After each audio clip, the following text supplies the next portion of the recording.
అయినా మరి ఇంతవరకు నేర్చుకున్న నీ వాక్యాన్ని బట్టి కొందరు ప్రభావ మరి ఈ రోజు నేర్చుకునబోయేటువంటి ఆయన ఒక విషయాలను నీ వాక్యాన్ని ప్రభావ నీకు అప్పగిస్తున్నాం. నీవే నడిపించి వేసే నీకు వందనాలు నాయన. మరి ఏదైతే నీవు తెలియచేయాలనుకుంటున్నావో మాకు నాయన నీ వాక్యం ద్వారా మాకు తెలియచే ప్రభావ నీకు వందనాలు. నీ వాక్యం నిజమైనది నాయన, పరిశుద్ధమైంది ప్రభావ నీకు కొందరు చెల్లిస్తున్నాం. నాయన మరి లోపము లేని సత్యమైంది ప్రభావ నీకు వందనాలు. అటు వాక్యాన్ని మాకు ఇచ్చామంటే నీ కృప నీ కనికరం ఆయన, నీ వాక్యం పట్ల శ్రద్ధను ఆయన ఆసక్తిని ప్రతి ఒక్కరి దయచే ప్రభావ నీకు వందనాలు ఆయన. మరి ఈ యొక్క క్లాస్ని బట్టి కొందనాలు ఆయన, ఇందులో పార్టిసిపేట్ చేస్తున్న ప్రతి ఒక్కరిని బట్టి నీకు కొందరు చెల్లిస్తున్నా నాయన. నీ కృపను భద్రపరచండి. మరి ఇంకెవరైతే మరి జాయిన్ అవ్వలేదో వారు ఆయన అందరూ జాయిన్ అవ్వటకు ప్రభావ నీ కృప దయచేయండి ప్రభావ నీకు కొందరు చెల్లిస్తున్నాం. మరి బైబిల్ కాలేజీని బట్టి కొందనాలు, మేనేజ్మెంట్ బట్టి కొందరు చెల్లిస్తున్నాం. వారు అలా దీవించండి.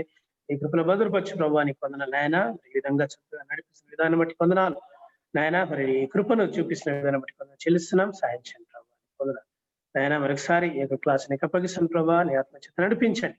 నీ ఆలోచన దయచేసి నీకు కొందనాలు నాయన. మీరు నీ ఎదుట నాయన మీరు ఏమాత్రం కాదు ప్రభా నాయన, నీవే మమ్మల్ని నడిపించేసని మా సొంత జ్ఞానం సొంత ఆలోచనలు కాదు నాయన ప్రభా, నీ ఆలోచన ఒక దయచేయ ప్రభా నీ కొందనాలు నాయన. మరి ఏమాత్రం కూడా నీ వాక్యాన్ని మేము వక్రీకరించకుండా నాయన మరి సరైన విధానంలో దాన్ని ఇంటర్ప్రిట్ చేయుటకు ప్రభా నీకు దయచేయి. అన్ని ఆలోచన నీ జ్ఞానం దయచేయ ప్రభా నీ కొందన సహాయం చేయమని మరొకసారి ఈ క్లాస్ నీకు అప్పగించుకుంటూ ఆశించమని మరి మమ్మల్ని అందరినీ మరొకసారి నన్ను ప్రభా అల్పుని ఏమి తెలియదు నన్ను ప్రభా నీ సలహా మరుగుపరుచుకుని వాడుకోమని ఈ క్లాస్ నీకు అప్పగించుకుంటాను. ఆ ప్రభుని యేసునామం అని ప్రార్థన అడిగి వేడుకుంటున్నాం తండ్రి. Amen. Amen. Amen. Amen. Okay, praise Lord. Last class ఎక్కడ వరకు మనం నేర్చుకున్నాం? What was the topic last class లో? బ్యాప్టిజం కదా, అబౌట్ బ్యాప్టిజం. Baptism గురించి sir. Yeah, we learn about baptism. Yes. Right. Yes, Now, sir. Last class లో లేని వారు ఎవరైనా ఉన్నారు కదా, ఉన్నట్టున్నారు కదా? లాస్ట్ క్లాస్ లో ఆబ్సెంట్ ఉన్నారు ఎవరైనా? Okay okay. If you have about any last class, you can ask doubts in the last or now or in the last. అయిన తర్వాత క్లాస్ అయిన తర్వాత మీరు అడగచ్చు ప్రశ్నలు బ్యాప్టిజం గురించి. Okay, now we will look into Lord's Supper, page number 36, Ecclesiology, సంఘ శాస్త్రం, పేజ్ నెంబర్ 36, లార్డ్స్ సప్పర్, ప్రభురాత్రి భోజనము లేదా ప్రభు బల్ల అని అంటారు. Okay,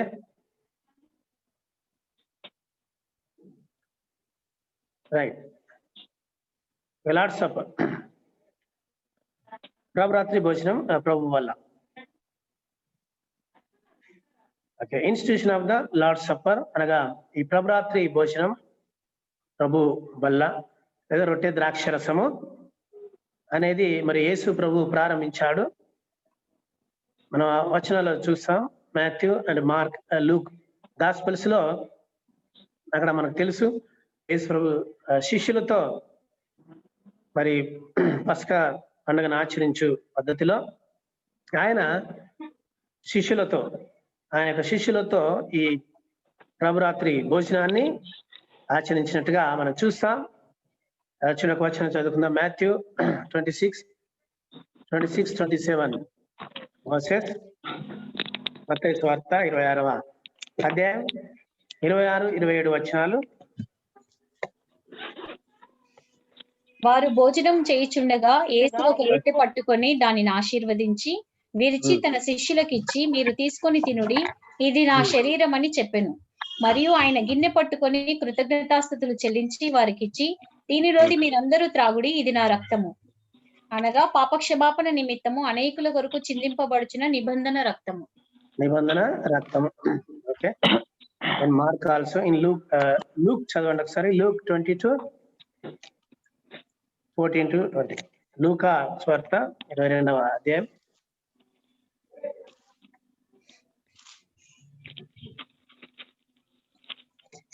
Luke And 22. he took bread, and when he had given thanks, he broke it and gave it to them, saying, "This is my body, which is given for you.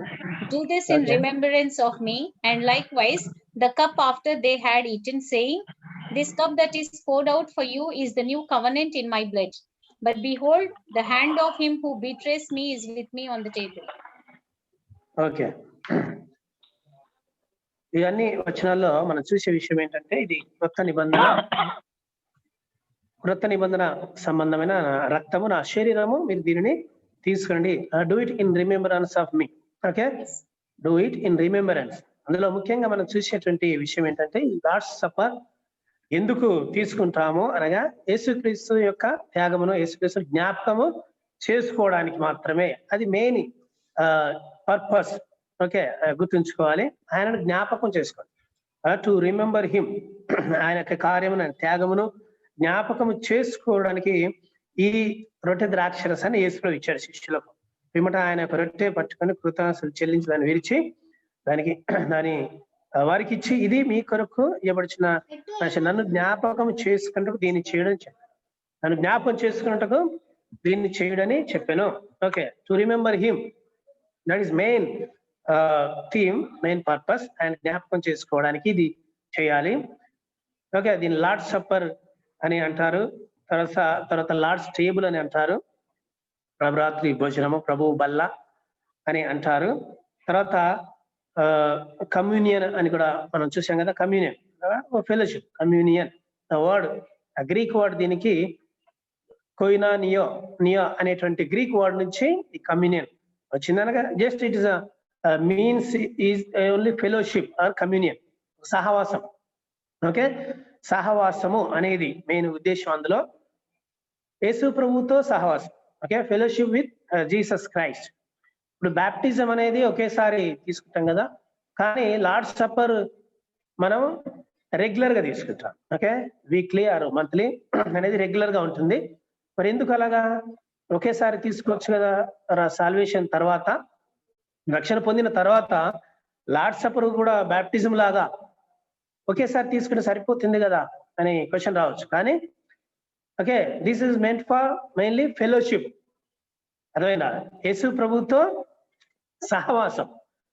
ఈ సహవాసం అనేది, ఫెలోషిప్ అనేది మనం ఎప్పుడూ ఆయనతో కలిగి ఉండాలి.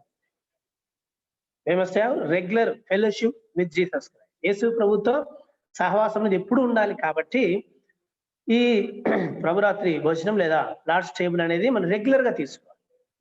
అర్థమైందా? అండ్ బ్యాప్టిజం అనేది దేన్ని సూచిస్తుంది? బ్యాప్టిజం మన యొక్క మార్పుని సూచిస్తుంది. అర్థమైందా? టోటల్ మార్పు అంటే కంప్లీట్ మార్పు. ఎందులో నుండి? లోకంలో నుండి కంప్లీట్ గా దేవుని వైపు తిరిగాం.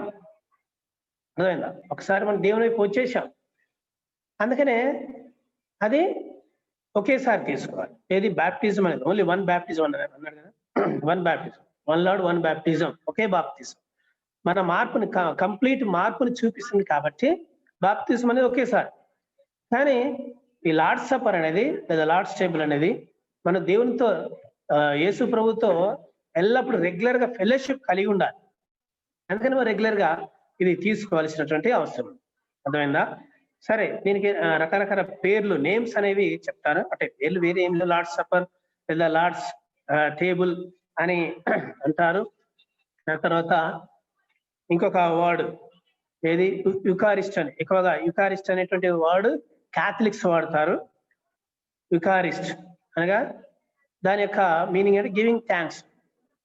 Giving thanks. మనం మొదటి కొరింథీ పత్రికలో పౌలు చెప్తాడు. ఏది? కృతజ్ఞత పాత్ర అని మనం చూస్తాం. అదేనా? కృతజ్ఞత పాత్ర, మేబీ 10వ అధ్యాయంలో కృతజ్ఞత పాత్ర అనగా మనం వందనాలు చెల్లించేటువంటి థ్యాంక్స్ గివింగ్ వేసెల్ అన్నట్టు, లేదా పాత్ర. అదే అంటే ఈ విధంగా ఇంకొక అంటారు, మనం దేవునికి వందనాలు చెల్లించడం. Giving thanks to the lord for what he has done. ఆయన చేసిన దానికి, ఆయనను బట్టి, ఆయన మనకి ఏదైతే చేశాడో దాన్ని బట్టి వందనాలు చెల్లించడము అని ఆ వర్డ్ కూడా వాడుతుంది. కాబట్టి యుకారిస్ట్ అనేది ఒక వర్డ్ వాడబడింది. తర్వాత కమ్యూనియన్ అంటే ఈ థ్యాంక్స్ గివింగ్ అనేది 1 కొరింథీ 11:24 లో కూడా ఉపయోగించబడింది. మన వందనాలు చెల్లించడం, కృతజ్ఞత చెల్లించడం. తర్వాత కమ్యూనియన్ అనేది, కమ్యూనియన్ అనగా సహవాసం, షేరింగ్ ఆర్ పార్టిసిపేటింగ్, మనం పంచుకోవడము. దీన్ని తీసుకొని పంచుకోండి అన్నాడు కదా యేసు ప్రభు మార్కులో. ఈ రొట్టెని తీసుకొని పంచుకోండి అని చెప్తాడు శిష్యులతో. కాబట్టి అది షేరింగ్ ఆర్ పార్టిసిపేటింగ్. తర్వాత లార్డ్ సప్పర్ అంట, ప్రభు భోజనము లేదా ప్రభు రాత్రి భోజనం. ప్రభు రాత్రి భోజనం అని ఎందుకు అంటారు అంటే ఈవినింగ్ తీసుకున్నాడు కాబట్టి ఆయన. అదైందా? ప్రభు రాత్రి భోజనం కాదు, ప్రభు రాత్రి భోజనం అని కూడా మనం అనాల్సిన అవసరం లేదు. మనం ఎప్పుడైనా తీసుకుంటాం కదా, ఏ టైంలోనే ఎప్పుడైనా దాన్ని తీసుకుంటాం కాబట్టి అది ప్రభు రాత్రి భోజనం అని అనాల్సిన అవసరం కూడా లేదు. ప్రభు బల్ల అనొచ్చు. ఓకే, కమ్యూనియన్, థ్యాంక్స్ గివింగ్ అని కూడా మనం చెప్పుకోవచ్చు. ఈ విధంగా ఈ వర్డ్స్ అనేవి మనం ఉపయోగించుకుంటాం. సరే, తర్వాత దీని ఒరిజినల్ స్టార్టింగ్ ఇక్కడ ఓల్డ్ టెస్టమెంట్ లో, పాత నిబంధనలో దీని యొక్క ప్రారంభం ఎక్కడనగా పస్కాను భుజించారు కదా ఇశ్రాయేలీలు. ఐగుప్తు దేశం నుండి వారు బయలుదేరే సమయంలో కదా, ఒక్కొక్క కుటుంబం ఒక్కొక్క గొర్రెను వధించి వారి యొక్క దాని యొక్క రక్తాన్ని ఎక్కడ పూశారు? బంధాలకు పూశారు కదా ఇశ్రాయేలీలు. ఐగుప్తు దేశంలో ఇన్ ఈజిప్ట్, ఐగుప్తులో ఉన్నప్పుడు చివరి తెగులు కదా.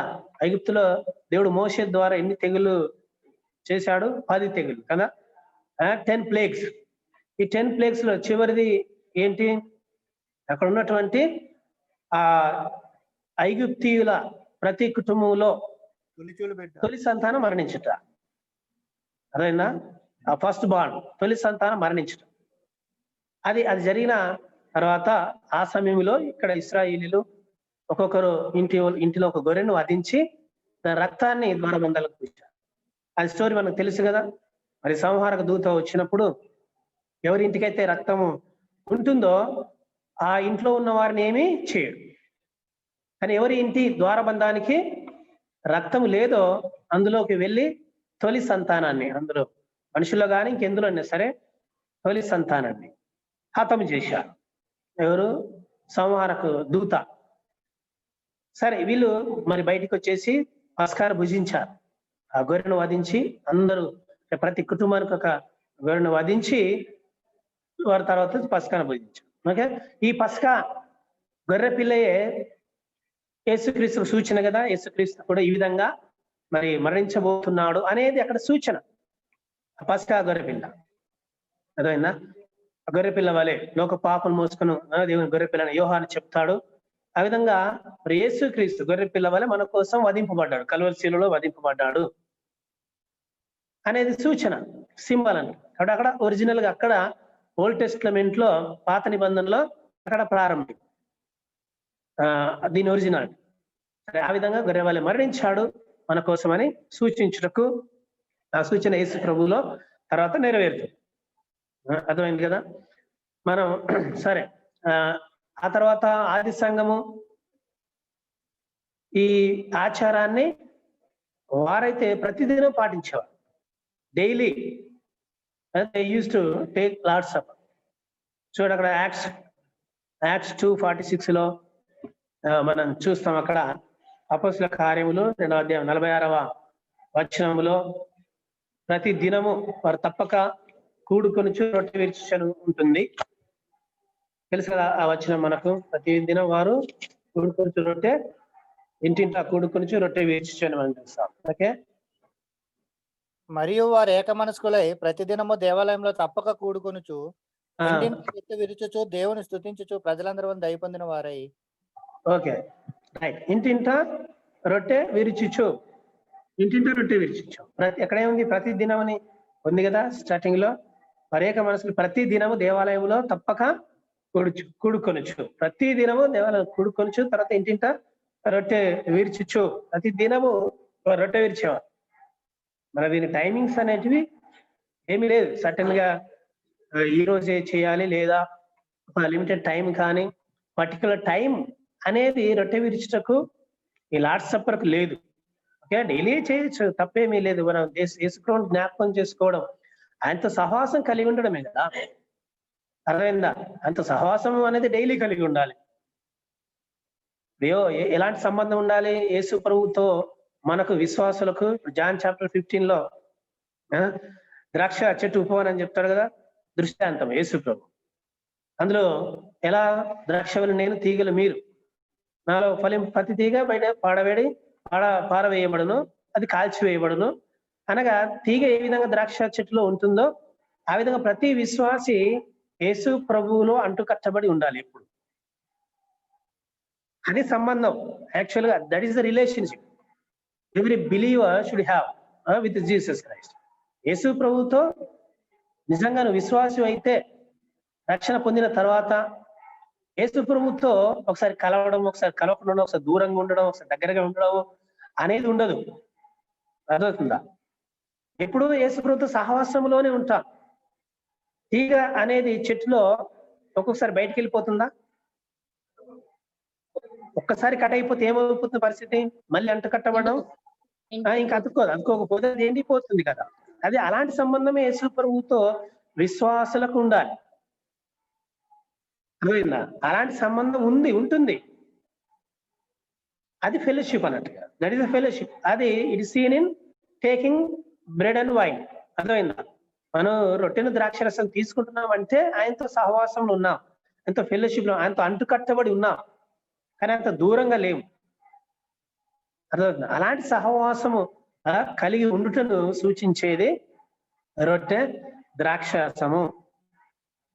కావున మరి ఏది ఆది సంఘం early church they used to practice every day. ప్రతిరోజు వారు ఇది చేసేవారు. సరే, తర్వాత టైం వీక్లీ వన్స్ చేయడం తర్వాత ప్రారంభమైంది సండే. ఓకే, సరే, ఇది ఆది సంఘం ఆ విధంగా ప్రతిరోజు పాటించేటువంటి వారు. ఓకే, మరి యేసు ప్రభు సువార్తలో చెప్పిన ప్రకారం ఏంటి? ముఖ్యంగా నన్ను జ్ఞాపకం చేసుకుంటూ దీన్ని చేయడం చెప్పాడు. టు రిమెంబర్ మీ.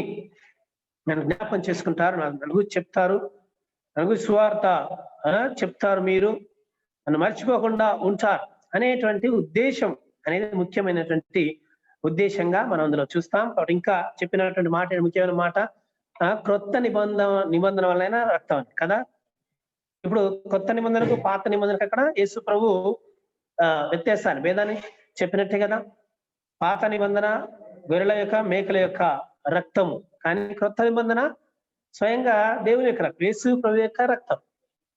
మరి అక్కడ పాత నిబంధనలో టెంపుల్లో గొర్రెలను, మేకలు వధించేటువంటి వారు. కానీ మరి క్రొత్త నిబంధనకు వచ్చేసరికి యేసు ప్రభు తన రక్తాన్ని ఎక్కడ పోశాడు, ఎక్కడ చిందించాడు, ఎక్కడ అర్పించాడు?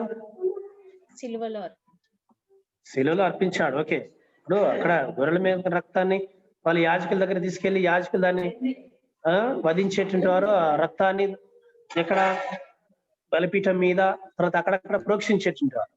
తర్వాత సంవత్సరం ఒకసారి ప్రధాన యాజకుడు అతి పరిశుద్ధ స్థలంలోనికి వెళ్ళి అక్కడ రక్తాన్ని ప్రోక్షించి వచ్చేటువంటి వారు కదా. కరుణాపీఠం మీద మర్సీ సీట్ ఉంటుంది కదా, మనస పెట్టే పైన మర్సీ సీట్, కరుణ పీఠం, కెరూబులు, దాని మీద ఇయర్లీ ఒకసారి వెళ్ళి రక్తాన్ని ప్రోక్షించి వచ్చేవాడు. ఓకే, అంటే ఎక్కడ అంటే అది దేవుని సన్నిధిలో అర్పించేవాడు. దేవుని సన్నిధి, దేవుడు అక్కడ ఉండేవాడు. ఓల్డ్ టెస్టమెంట్ ప్రకారం దేవుడు టెంపుల్లో ఉన్నాడు.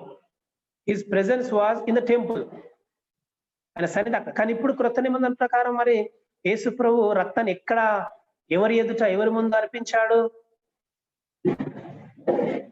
శిలువలో అర్పించాడు. ఓకే, కానీ మనం హెబ్రీ పత్రిక ప్రకారం చూస్తే ఆయన పరలోక రాజ్యంలో దేవుడి తండ్రి సన్నిధిలో, పరలోక రాజ్యంలో తన యొక్క రక్తాన్ని తీసుకెళ్లి, అర్థమైందా, దేవుని సన్నిధిలో ఆయన అర్పించారు. ఇప్పుడు హెబ్రీ పత్రిక ఒకసారి తెరవండి. Hebrews 9, Hebrews chapter 9 verse 12. Hebrew 9:12. 9:12 చూడండి. మేకల యొక్కయో కోడెల యొక్కయో రక్తముతో కాక తన రక్తముతో ఒక్కసారే పరిశుద్ధ స్థలములో ప్రవేశించెను. ఒక పరిశుద్ధ స్థలములో ప్రవేశించెను. యేసు ప్రభు ఎక్కడ ప్రవేశించాడు?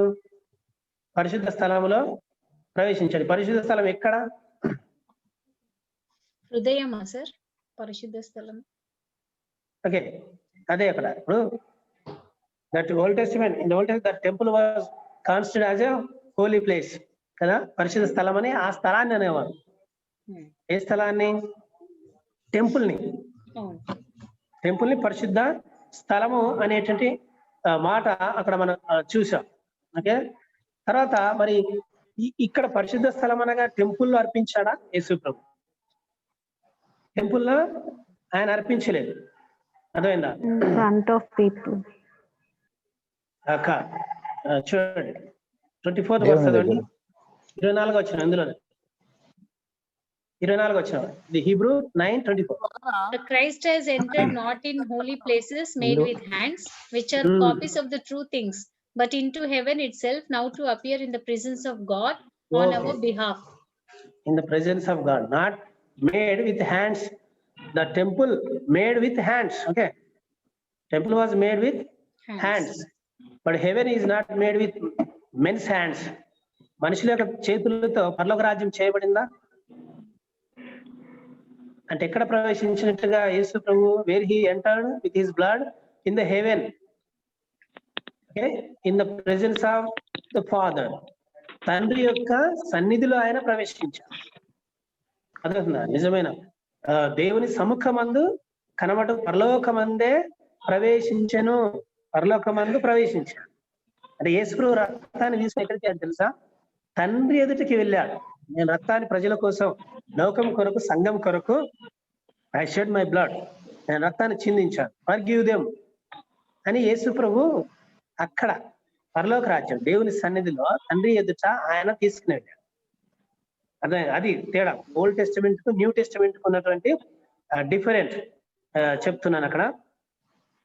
అంటే కొందరు అంటారు, కొందరు నేను విన్నాను కొన్ని ప్రసంగాల్లో, యేసు ప్రభు రక్తము చిందించినప్పుడు ఏది ఇప్పుడు పాత నిబంధనల ప్రకారం పరిశుద్ధ యాజకులు లేదా ప్రధాన యాజకుడు సంవత్సరం ఒకసారి వెళ్ళి కరుణాపీఠం మీద రక్తాన్ని చిందించేవాడు కదా, ప్రోక్షించేవాడు. అయితే ఆ కరుణాపీఠం యేసుప్రభుకు సూచన, మందసము గాని కరుణాపీఠం అంతా యేసుప్రభుకు సూచన. అలాగే యేసుప్రభు మరణించినప్పుడు ఆయన రక్తం కారుతున్నప్పుడు, మేకల చేతుల నుండి, కాళ్ళ నుండి, తల నుండి రక్తం కారుతున్నప్పుడు కిందికి దిగిపోయి ఆ కల్వరి టెంపుల్, అది కల్వరి కొండ, గొల్గొతా కల్వరి కొండ కిందికి వెళ్ళిపోయింది. ఆ కింద లోపల కింద అడుగున ఈ మందస పెట్టే ఉంది అని అన్నారు అన్నట్టు. మందస పెట్టే ఓల్డ్ టెస్టిమెంట్ లో ఉన్నట్టు మందసము ఆ పెట్టే ఎక్కడ? ఆ కొండ క్రింద ఎక్కడో ఉంది. యేసు రక్తం ఇంకిపోయి లోపలికి వెళ్ళిపోయి ఆ పీఠం మీద, కన్నా పీఠం మీద పడింది అని చెప్తారు. That is wrong theology. Okay, wrong teaching. విన్నారు, చాలా అలా నమ్ముతారు, కానీ అది కాదు. అక్కడ యేసు ప్రభు రక్తము కర్ణాపీఠం మీద పడటం ఏంటి? అక్కడ కర్ణాపీఠం మీదే మేకల యొక్క, గొర్రెల యొక్క ఆ రక్తాన్ని చిందించారు. ఇప్పుడు దాని మీద యేసు రక్తం చిందిస్తే అర్థమైందా? ఇప్పుడు ఆ రక్తానికి యేసు రక్తానికి డిఫరెన్స్ ఏంటి? కానీ అది రాంగ్ టీచింగ్. అర్థమైందా? రక్తం అనేది లోపలి అక్కడ లేదు. అంటే ఓల్డ్ టెస్టిమెంట్ మిస్టరీ అది. ఏది? ఈ కవనెంట్, ఏది మన మనసు పెట్టే దేవుడు దాన్ని మిస్టరీగా దాచిపెట్టాడు. అర్థమైందా? దాచిపెట్టాడు. కానీ ఇప్పుడు అది ఎక్కడుందో ఎవరికి తెలియదు. ఇర్మియా ద్వారా దాచిపెట్టాడని, ఇర్మియా ప్రవక్త దేవుడు చెప్పి దాచిపెట్టు. కానీ అది ఎక్కడ ఇప్పుడు ప్రస్తుతం ఆ మనసు పెట్టే ఎక్కడుందో ఎవరికి తెలియదు. But in the end it will be appeared again. మన ప్రకటన గ్రంథంలో చూస్తాం మనసు పెట్టే కనబడ్డట్టుగా. అంటే చివరిగా దాన్ని దేవుడు చూపిస్తా, అది వేరే ప్రణాళిక. కానీ ఇక్కడ చూడండి, యేసుప్రభు యొక్క రక్తము ఆ పాత నిబంధన యొక్క మనసు పెట్టే కర్ణపీఠం మీద, మసీద్ సీట్ మీద పడలేదు. రాంగ్. ఇక్కడ మన వాక్యంలో ఏం చూసాము? రక్తం తీసుకొని ఎక్కడికి వెళ్ళాడు? దేవుని సన్నిధికి వెళ్ళాడు. అర్థమైందా? పరలోక రాజ్యంలో ప్రవేశించాడు. దేవుణ్ణి పాసిఫై చేయడానికి, తండ్రిని ఆయన చేసినటువంటి కార్యాన్ని తండ్రి ఎదుట చూపించాడు. అర్థమైందా? అది మన హెబ్రీ పత్రిక ప్రకారం చూసేటువంటి విషయం. సరే, ఇక్కడ కొత్త నిబంధన అన్నాడు. అందుకే కొత్త నిబంధన యొక్క యేసుప్రభు యొక్క రక్తము, పరిశుద్ధమైన రక్తము, అది తండ్రి ఎదుట తీసుకు వెళ్ళబడి అక్కడ యేసు ప్రభు అందరి పక్షాన ఆయన ఎదుట, తండ్రి ఎదుట దాన్ని చూపించాడు. అది తర్వాత old testament it is only made by men, అనగా ఏది టెంపుల్, అవన్నీ వస్తువులు అవన్నీ కూడా యేసు ప్రభు సూచన, అవన్నీ యేసు ప్రభులో నెరవేరాయి. ఆ వస్తువులు కానీ టెంపుల్లో ఉన్న ప్రతి వస్తువు కానీ అది యేసు ప్రభులో దేవర్ ఫుల్ఫిల్, అన్ని కూడా అందులో పండగలు కానీ ఆ వస్తువులకు సూచనలు కానీ ఆ బలి అర్పణలు కానీ అన్ని యేసు ప్రభులో నెరవేరాడు. కాబట్టి క్రొత్త నిబంధన అనగా యేసు ప్రభు యొక్క రక్తం ద్వారా మాత్రమే మనకు పాపక్షమం. ఇప్పుడు రక్తం చిందించకుండా పాపక్షమం లేదని ఇందులోనే Hebrew 9:22 మనం చూస్తాం కదా. ఈ హెబ్రీ రచయిత చాలా చక్కగా వర్ణిస్తాడు, కంపారిజన్ చేస్తాడు ఓల్డ్ టెస్టిమెంట్ కు new testament. Old testament system, new testament system. Old testament యాజకత్వానికి, ప్రీస్ట్హుడ్ కు, న్యూ టెస్టిమెంట్ ప్రీస్ట్హుడ్ ఇది జీసస్ యేసుక్రీస్తు యొక్క ప్రధాన యాజకత్వానికి చాలా బాగా కంపేర్ చేసి చెప్తాడు. పాత నిబంధన ప్రధాన యాజకుడు వలె యేసు ప్రభు కొత్త నిబంధనలో ఈయన మనందరి గొప్ప ప్రధాన యాజకుడు. మళ్ళీ మెల్కీసెదెకు క్రమము చొప్పున ఇతను మనకు ప్రధాన యాజకుడు. చాలా కంపారిజన్ చాలా బాగుంటుంది హీబ్రూలో, ఎపిసోడ్ ఆఫ్ హీబ్రూలో. ఎందుకనే మరి రక్తం చిందించకుండా పాపక్షమాపణ లేదు. ఏ రక్తము? యేసుక్రీస్తు యొక్క రక్తము. ఆయన రక్తము పాపము లేనిది. యేసుక్రీస్తు ఏమాత్రం పాపం, ఆయన దేవుడు, అందుకని ఆయన రక్తం అవసరమైంది. కావున యేసు ప్రభు ఈ లోకానికి వచ్చి ఆయన రక్తం చిందించాడు, మనకు పాపక్షమాపణ లభించింది అనేది. కాబట్టి ఆ రక్తానికి సూచన ఉన్నటువంటి ద్రాక్షరసములో పాలు పంచుకోవాలి. సరే, ఇది మెయిన్ కంపారిజన్ ఇంపార్టెంట్. స్వార్థలో యేసు ప్రభు చెప్పినటువంటి విషయం. ఓకే, ఇన్స్టిట్యూట్ ఫర్ సంఘము కొరకు ఇది ప్రారంభించబడింది. మనం 1 Corinthians 11:23-26 లో మనం చూస్తాం. ఇది అక్కడ అపోస్తలుడు పౌలు ఆయనకి ఇవ్వబడినటువంటి అధికారము లేదా ఆ రెవల్యూషన్ ప్రకారము మరి ఆయన కూడా స్వయంగా యేసు ప్రభు ఆయనకు ప్రత్యక్షతనిచ్చినట్టుగా మనం చాలా సందర్భాల్లో చూస్తాం. అర్థమైందా? మరి ఆయన ఏంటి అలా చెప్పడం అంటే, యేసు ప్రభు స్వయంగా ప్రత్యక్షత, రెవల్యూషన్ ని ఎవరికి ఇచ్చాడు? అపోస్తలుడు పౌలుకి ఇచ్చాడు దేవుడు. స్వయంగా ఆయనకు ప్రత్యక్షమై, అర్థమైందా? ఆయన ఇన్స్పైర్ అయ్యి ఈ న్యూ టెస్టమెంట్ చాలా ఎపిసోడ్స్ ఆయన రాశాడంటే he was given the revelation. ప్రత్యక్షత అనేది అపోస్తలుడు పౌలుకు ఇవ్వబడింది స్వయంగా, డైరెక్ట్ గా. మరి అందుకే నాకు ఇవ్వబడిన అని ఇక్కడ మనం చూస్తాం కదా. 1 Corinthians 11:23 నుండి చూడండి అక్కడ 11:23 నేను మీకు అప్పగించిన దాన్ని ప్రభు వలన పొంది తిని, I got from the lord. నేను ప్రభు వలన పొందాను, నేను మీకు ఏదైతే అప్పగిస్తున్న దాన్ని ప్రభు వలన పొందాను అనగా, మరి యేసు ప్రభు ఆయనకు ఆ ప్రత్యక్షతను డైరెక్ట్ గా అనుగ్రహించాడు. దీని గురించి ఏది లార్డ్స్ టేబుల్ గురించి కూడా, ఎలా తీసుకోవాలి, ఎలా తీసుకోకూడదు, ఎవరు తీసుకోవాలి అనేది ఇక్కడ అపోస్తలుడు పౌలు చాలా చక్కగా చెప్పాడు. మరి ఈ ఇన్స్టిట్యూషన్ ఇక్కడ ఇన్స్టిట్యూట్ చేయబడినట్టుగా ఇది విశ్వాసుల కొరకు, బిలీవర్స్ కొరకు. అక్కడ యేసు ప్రభు శిష్యులకు ఇచ్చాడు, అర్థమైందా? అంటే శిష్యుల కంటే ఇంకా అందరూ తర్వాత శిష్యులు, తర్వాత విశ్వాసులు అందరూ తీసుకోవాలి. ఇక్కడ మరి ప్రత్యేకంగా ఆ సంఘాన్ని ఉద్దేశిస్తూ, కొరింథీ సంఘాన్ని ఉద్దేశిస్తూ అసలు పౌలు ఇందులో తెలియజేశాం. మనకు తెలుసు కదా, ఆ వచనాలన్నీ కూడా లార్డ్స్ టేబుల్ తీసుకునే సమయంలో ఇవి ఎక్కువగా చదువుతుంటాను. యేసు ప్రభు స్వయంగా ఆయనకి ఇచ్చాడు. మరి కృతజ్ఞతలు చెల్లించి he gave thanks and gave them. తర్వాత ఇది మీకు నా శరీరం జ్ఞాపకం చేసుకోండి. చూడండి అక్కడ 24th లో ఉన్నటువంటి main the reason to take Lord's table, main reason చెప్పాం కదా, ఇన్ రిమెంబరెన్స్ ఆఫ్ జీసస్. యేసు ప్రభువుని జ్ఞాపకము చేసుకునటం. అదే నన్ను జ్ఞాపకం చేసుకుని దీన్ని చేయడానికి చెప్పాను. జ్ఞాపకం చేసుకోవడానికి, యేసు ప్రభు చేసిన కార్యాన్ని జ్ఞాపకం చేసుకోవడానికి చేయమని అక్కడ చెప్పినట్లుగా మనం చూస్తాం. ఆ తర్వాత అప్రకారం భోజనం పిమ్మట ఆయన పాత్ర ఎత్తుకొని, ఈ పాత్ర రక్తం వల్ల కొత్త నిబంధన, మీరు దీనిలో త్రాగున్నప్పుడల్లా నన్ను జ్ఞాపకం చేసుకుని దీనిని చేయడని చెప్పాను. అర్థమైందా? నన్ను జ్ఞాపకం చేసు, టు రిమెంబర్ మీ, నన్ను జ్ఞాపకము చేసుకొనుటకు, అర్థమైందా అనేది మనం అక్కడ చూస్తాం. సరే, మరి ఈ పాత్రలు త్రాగునప్పుడెల్లా ప్రభు వచ్చే వరకు ఆయన మరణమును ప్రచురించారు. ఇట్ ఈస్ అ ఫ్యూచర్, ఏది భవిష్యత్తు. మనం ఇందులో తర్వాత చూస్తాం అని జ్ఞాపకం చేసుకుంటా. తర్వాత నన్ను ప్రకటిస్తా, నా గురించి ఇతరులకు తెలియజేస్తారు అనేది ఇందులో మనం చూస్తాం. ఓకే, ఇది ఇస్ గివెన్ టు చర్చ్. తర్వాత ఒక 3 వ్యూస్ ఇందులో మనం చూస్తాం. లార్డ్స్ సప్పర్ ఏది ఇందులో ఎవరు తీసుకోవాలి అనగా చర్చిలో సంఘంలో ఒక సంఘ ఆరాధన సమయంలో గ్యాదర్ అయిన వాళ్ళు believers, obedient believers must take part of this. ఆ తర్వాత క్లోజ్ కమ్యూనియన్, మళ్ళీ church members or members of a church of like practice may participate ఇందులో అనగా మరి దేవునితో సహవాసం, సంఘంలో సహవాసం కలిగిన వారు క్లోజ్ కమ్యూనియన్. ఆ తర్వాత ల్యాండ్ మార్క్ బ్యాప్టిస్ట్ అనేది ఇది అంటే కొందరు మాత్రమే తీసుకోవాలి అనేది ఇది ఎక్స్క్లూజివ్ గా, అది సరైనటువంటి వ్యూ కాదు. తర్వాత మనం చూస్తాం. తర్వాత ఎలిమెంట్స్ ఆఫ్ లార్డ్స్ సప్పర్. ఇప్పుడు మనం చూసింది lord Jesus Christ started this, ఇన్స్టిట్యూటెడ్ it. ఆ తర్వాత ఎలిమెంట్స్ అనగా ఏ పదార్థాలు తీసుకోవాలి, లార్డ్స్ టేబుల్లో తీసుకోవాల్సినటువంటి పదార్థాలు ఎలిమెంట్స్. అన్లీవెండ్ బ్రెడ్ తీసుకోవాల్సింది ఏంటి? It is representing the body of Christ. పులి అని రొట్టెను తీసుకోవాలి, పులిసింది కాదు, పులి అని రొట్టె. అనగా పులుపు దేనికి గుర్తుగా సాదృశ్యంగా ఉండేది? ఓల్డ్ టెస్టమెంట్ లో పులిసింది. లీవెన్ అనేది చెడుకు సాదృశ్యంగా ఉండేది, పాపానికి లేదా చెడుకు సాదృశ్యంగా ఉండేది.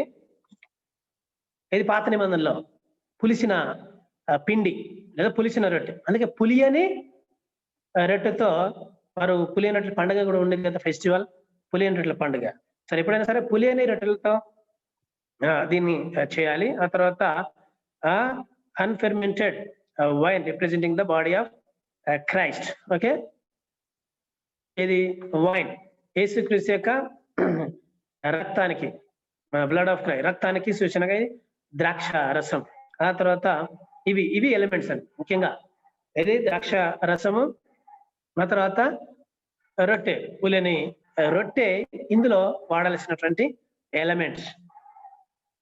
అర్థమైంది కదా, రైట్. ఆ తర్వాత unbiblical views of the elements. అయితే ఎలిమెంట్స్ గురించి కొన్ని అన్బిబ్లికల్ వ్యూస్ ఏమి ఉన్నవి, బైబిల్ అనుసారం కానటువంటి ఉద్దేశాలు, వ్యూస్ ఏంటివి మనం చూస్తాం. చూడండి అక్కడ, transubstantiation. The elements are changed or transformed into actual body or blood of Christ. ఈ తీసుకునేటువంటి పదార్థాలు, ఈ థింగ్స్, ఇది bread and wine, what they believe, this is a Catholic view. What is that view? When we are taking the elements, the bread and wine, okay, they will be changed or transformed into the actual body of Christ. They will be transformed. అంటే ఆ రొట్టె ద్రాక్ష రసము యేసు ప్రభు యొక్క నిజమైన శరీరముగా, నిజమైన రక్తముగా మారుతుంది అనేది వారి యొక్క ఉద్దేశం. Okay, this is unbiblical. ఇది బైబిల్ అనుసారమైనది కాదు. మన రొట్టె ద్రాక్ష రసము తీసుకున్నప్పుడు అది రొట్టె ద్రాక్ష రసంగానే లోపలికి వెళ్తుంది, కానీ అది యేసుప్రభు యొక్క శరీరంగా లేదా యేసుప్రభు యొక్క రక్తంగా మారదు. మనం లిటరల్ గా యేసుప్రభు యొక్క శరీరాన్ని, యేసుప్రభు యొక్క రక్తాన్ని త్రాగుతామా? అది చిందించబడింది. తర్వాత యేసుప్రభు మరి తన రక్తాన్ని తండ్రి ఎదుట తీసుకువెళ్ళి అక్కడ తండ్రి ఎదుట దాన్ని చూపించాను, అంతే. ఆ రక్తం మళ్ళా ఇప్పుడు రక్తంగా, ద్రాక్షరసం రక్తంగా మారడం, ఆ బ్రెడ్ శరీరంగా మారడం అనేది తప్పుడు సిద్ధాంతం. అందుకనే జాన్ చాప్టర్ 6 6వ అధ్యాయంలో యేసు, నేను నిజమైన జీవాహారమును అని చెప్పి, మరి నన్ను ఎవరైతే, నేను జీవాహారమును నేనే, నన్ను ఎవరైతే భుజిస్తారో వారు నిత్య జీవము కలిగి ఉంటారని చెప్తారు. చూడండి అక్కడ యోహాను జాన్ చాప్టర్ 6 వర్స్ 52-53 చూడండి అక్కడ యోహాను సువార్త 6వ అధ్యాయం. యూదులు ఈయన తన శరీరమును ఎలాగో తిననీయగలడని ఒకరితో ఒకడు వాదించి కావున నేను మీరు మనుష్య కుమారుని శరీరము తిని ఆయన రక్తము త్రాగితేనే కాని మీలో మీరు జీవము గలవారు కారు. నా శరీరము తిని నా రక్తము త్రాగువాడే నిత్య జీవము గలవాడు. అంత్య దినమున నేను వానిని లేపుదును. నా శరీరము నిజమైన ఆహారమును నా రక్తము నిజమైన పానమునై ఉన్నది. నా శరీరము తిని నా రక్తము త్రాగువాడు యందును నేను వాని యందును నిలిచియుందును. Okay okay, thank you right. ఇక్కడ చూడండి, ముందు వచనంలో కూడా యేసు ప్రభు చెప్తాడు, ఇందులో కూడా యేసు ప్రభు చెప్తాడు. చూడండి 53లో, కావున యేసు ఇట్లా మీరు మనుష్య కుమారుని శరీరం తిని ఆయన రక్తం త్రాగితేనే కానీ మీలో మీరు జీవం గలవారు కాదు. ఆయన శరీరం తిని అంతకుముందు చెప్పినప్పుడు వాళ్ళకి అర్థం కాలే. అంతకుముందు కూడా యేసు ప్రభు చెప్పాడు 50 నుంచి చూడండి 47 నుండి కూడా మనం చూస్తే 47 నుండి విశ్వసించేవాడు నిత్య జీవం గలవాడు, జీవాహారం నేనే, మీ పితరులు అరణ్యములో మన్నాను తిని చనిపోయి దీనిని తినేవాడు చావకుండానట్టు పరలోకం నుండి దిగి వచ్చిన ఆహారం, పరలోకం నుండి దిగి వచ్చిన జీవాహారం నేనే. ఎవడైనా ఈ ఆహారం భుజించితే వాడెల్లప్పుడూ జీవించు. మరియు నేనిచ్చు ఆహారం లోకమునకు జీవం కొరకైన నా శరీరమే అని మీతో నిశ్చయంగా చెప్తున్నాను. ఓకే, యేసు అక్కడ ఏం చెప్పాడు? మరి ఇది జీవాహారం నేనే, మీరు దాన్ని తింటే మీరు జీవిస్తారు. తర్వాత నేను ఇచ్చే ఆహారం లోకముకు జీవం కొరకైన నా శరీరం అన్నాడు. ఓన్లీ మై బాడీ, నా శరీరము మీకు ఇస్తున్నాను, దాన్ని తినండి అని అక్కడ చెప్పాడు. ఇప్పుడు వారికి అర్థమైందా? యూదులకు, juice they did not understand, వారికి అర్థం కాలేదు అని. అందుకే తర్వాత వచనంలో ఏమన్నారు అక్కడ 52లో, యూదులు ఈయన తన శరీరమును ఎలాగో తిననీయగలడని ఒకరితో ఒకడు వాదించేది. యేసు చెప్పిన మాట ఏంటి అక్కడ? ఆయన అలాగే చెప్పాడు, వాళ్ళకి అలాగే అర్థమైంది. ఏది? నా శరీరం తిని నేను జీవం, నన్ను తినండి అన్నట్టుగానే మాట్లాడు యేసు. ఈట్ మీ, నన్నే భుజించండి అన్నాడు. ఏంటి వాళ్ళకి అర్థం కాలేదు కదా, ఈయనను తినమంటున్నాడు ఏంటి, ఈయన శరీరం మనం ఇలా కొరుక్కొని అలా లిటరల్ గా తింటామా ఏంటి అని వారు సనుగుతున్నారు, వాదించుకుంటున్నారు. అది వాళ్ళకి అర్థం కాక మళ్ళీ యేసు మళ్ళీ అదే రిపీట్ చేశారు. చూడండి, కావున యేసు ఇట్లను 53లో, మీరు మనిషి కుమారుని శరీరం తిని ఆయన రక్తం త్రాగితేనే కానీ మీలో మీరు జీవము కలవారు కారు.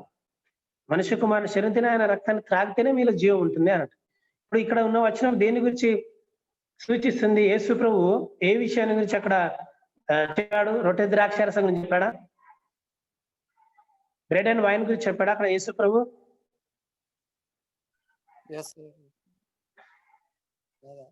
అర్థం చేసుకోండి, ఇక్కడ యేసు ప్రభు బ్రెడ్ అండ్ వైన్ గురించి చెప్పాడా అంటే, సరే మన ఎలా అర్థం చేసుకుంటే దానికి సూచనగా, నా శరీరానికి రక్తానికి సూచనగా ఉన్నటువంటి రొట్టె ద్రాక్షారసాన్ని తీసుకోండి అని చెప్పినట్టుగా మనం అర్థం చేసుకుంటాం. కానీ ఇక్కడ రొట్టె ద్రాక్షారసం గురించి యేసు ప్రభు అసలు మెన్షన్ చేయలేదు. ఆయన మైండ్ లో లేదు రొట్టె ద్రాక్షారసం. అక్కడ ఆయన చెప్పింది ఏంటి? నా శరీరం అన్నాడు. నా శరీరం, మీరు మనుష్య కుమారుని శరీరం, నా శరీరం తినండి, నా రక్తాన్ని త్రాగండి, అప్పుడే జీవం గలవారు అవుతారు. 54లో, నా శరీరం తిని నా రక్తం త్రాగవాడే నిత్య జీవం గలవాడు. అంటే ఇక్కడ ఎలా తినడం? నా శరీరము నా రక్తము అంటే యేసు ప్రభు బ్రెడ్ అండ్ వైన్ గురించి చెప్తున్నాడా? చెప్పట్లేదు. అర్థం చేసుకో, బ్రెడ్ అండ్ వైన్ గురించి అక్కడ అసలే ఆయన చెప్పటం లేదు. ఆయన తన శరీరం గురించే చెప్తున్నాడు, తన రక్తం గురించే చెప్తున్నాడు అక్కడ. ఓకే, మరి ఎలా తినడం యేసు ప్రభు శరీరాన్ని రక్తాన్ని? అది వాళ్ళకి అర్థం కాలేదు. ఈయన రక్తాన్ని శరీరం మేము ఎలా తింటాం అని అనుకున్నారు. అయితే ఇక్కడ యేసు ప్రభు మాట్లాడిన మాటలు దే ఆర్ స్పిరిచువల్ వర్డ్స్, ఆత్మీయంగా మాట్లాడాడు. కంపారిటివ్గా ఆత్మీయంగా మాట్లాడాడు. కానీ లిటరల్ గా ఆయన తన శరీరాన్ని గురించి మాట్లాడలేదు. తర్వాత బ్రెడ్ అండ్ వైన్ గురించి కూడా మాట్లాడలేదు. రొట్టె ద్రాక్షారసం గురించి కూడా యేసు ప్రభు అక్కడ చెప్పలేదు. అర్థమైందా? సరే, ఆయన తింటే మరి ఎలా? ఆయన తింటే నిత్య జీవం. ఎలా తినాలి ఆయనను? యేసు ప్రభువును ఎలా తినాలి చెప్పండి, వింటున్నారా? వాక్యం హౌ టు ఈట్ జీసస్. ఇప్పుడు జీవాహారం నేనే అన్నాడు కదా, జీవాహారం మనం తినాల్సిందే కదా. మన్నాను భుజించారు, మీరు చనిపోయారని చెప్పింది అంతకుముందు వచ్చిన మనం చూస్తాం. మీ పితరులు మన్నాను తిన్నారు కదా, కానీ వారు చనిపోయారు. కానీ నన్ను తినేవాడు నిత్య జీవము కలిగి ఉంటాడు. పరలోకం నుంచి దిగి వచ్చిన జీవాహారము నేనే అని యేసు ప్రభు చెప్తాడు 35:35లో. అందుకు యేసు వారు తిట్లన్నాడు, జీవాహారం నేనే, నా యొద్దకు వచ్చేవాడు ఏమాత్రం ఆకలి, నా యందు విశ్వాసం ఉంచేవాడు ఎన్నడను దప్పికొనడు. ఆయన విశ్వాసం ఎన్నడూ దప్పికొనడు. నా యొద్దకు వచ్చి ఏమాత్రము ఆకలి కొనడు అన్నాడు కదా. జీవాహారం నేనే అని చెప్పాడు అక్కడ. అర్థమైందా? మరి ఇక్కడ నన్ను తినమంటున్నాడు. How to eat Jesus? యేసు ప్రభు ఎలా జీవాహారంగా మరి తినాలి కదా మనం. ఎలా తినాలి? ఎవరు చెప్పారు కదా, వాక్యము, స్క్రిప్చర్స్, వాక్యం ద్వారా. స్క్రిప్చర్స్. Okay, very good. వాక్యం నాకు యేసు వాక్యం మనకు ఆత్మీయ ఆహారం. Right, okay. ఎందుకంటే యేసు ప్రభు అంతా వాక్యమే కదా, లోగోస్ కదా. ఆది యందు వాక్యం, వాక్యం దేవుని వాక్యం దేవుడు ఎన్నో, ఆ వాక్యమే శరీరధారి కృపాశక్తి మన మధ్య సత్య సంపూర్ణుడుగా ఓకే. అంటే ఒక రకంగా ఆయనే వాక్యం కదా. యేసు ప్రభు తిన అంటే దాని అర్థం ఏంటి? మనం ఇక్కడ అంటే ఆత్మీయంగా చెప్పాడు ఇక్కడ. ఏది యేసు ప్రభు మనం ఎలా తింటాం? లిటరల్ గా మన ఈ లిటరల్ దీంతో తినడం కాదు, మన నోటితో, అది కాదు దాని అర్థం. అక్కడ యేసు ప్రభు చెప్పేది ఆత్మీయంగా, స్పిరిచువల్ గా మనం ఆయనను మన ఆత్మతో అంగీకరించాలి. ఆత్మీయంగా యేసు ప్రభుని మనం తీసుకోవాలన్నట్టుగా. అర్థమైంది? అంటే మనం సింపుల్ గా అదే, అందులో ఏం లేదు. ఏముంది అక్కడ? మనం విశ్వసించాలి యేసు ప్రభుని, నమ్మడమే, అంతే కదా. అదే వచనంలో మనం చూస్తున్నాం కదా 36లో, మీరు నన్ను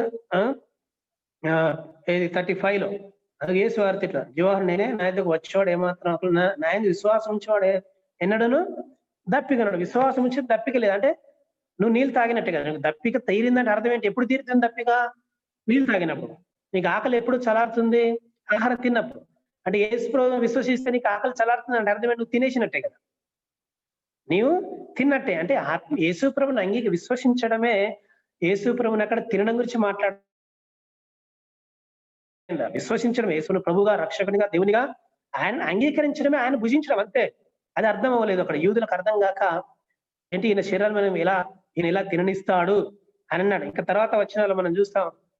చూడండి, ఇదే చాప్టర్ 6లో, ఏది 58లో కూడా ఇదే పరలోకం నుండి దిగి వచ్చిన ఆహారం, పితరులు మన్నాను తిని చనిపోయినట్టు కాదు, ఈ ఆహారం తినవాడు ఎల్లప్పుడూ జీవించిన నిశ్చయంగా మీతో చెప్పుచున్నాను. రైట్. ఆ తర్వాత ఇంకొక వచనం చూడండి అక్కడ 61 61 వచనం చూడండి అక్కడ. 61లో 61 కాదు 63 63 చూడండి, చదవండి ఎవరన్నా. ఆత్మీయ జీవింప చేయుచున్నది, శరీరము కేవలం నిష్ప్రయోజనము. చెప్పిన మాటలు ఆత్మయు జీవమునై ఉన్నవి గాని మీలో విశ్వసించిన వారు కొందరు ఉన్నారని వారితో చెప్పాను. ఓకే, ఇక్కడ చూడండి, నేను చెప్పిన మాటలు ఏమంటున్నా అక్కడ? నేను చెప్పిన మాటలు ఆత్మయు జీవమునై ఉన్నవి. నేను చెప్పిన మాటలు ఇంతకుముందు చెప్పాడు యేసు ప్రభు, నన్ను తినండి అని, నేను జీవాహారం నన్నే తినండి అన్నాడు కదా. అంటే ఆయన చెప్పిన మాటలు ఆత్మయు జీవమునై ఉన్నవి, అవి ఆత్మీయంగా భుజించేటువంటివి, భుజించే విషయాన్ని గురించి యేసు ప్రభు చెప్పాడు, అంతే తప్ప లిటరల్ గా భుజించడం దాని గురించి చెప్పలేదు. ఆ తర్వాత లార్డ్స్ టేబుల్ గురించి కూడా అక్కడ చెప్పలేదు, అర్థం చేసుకోండి.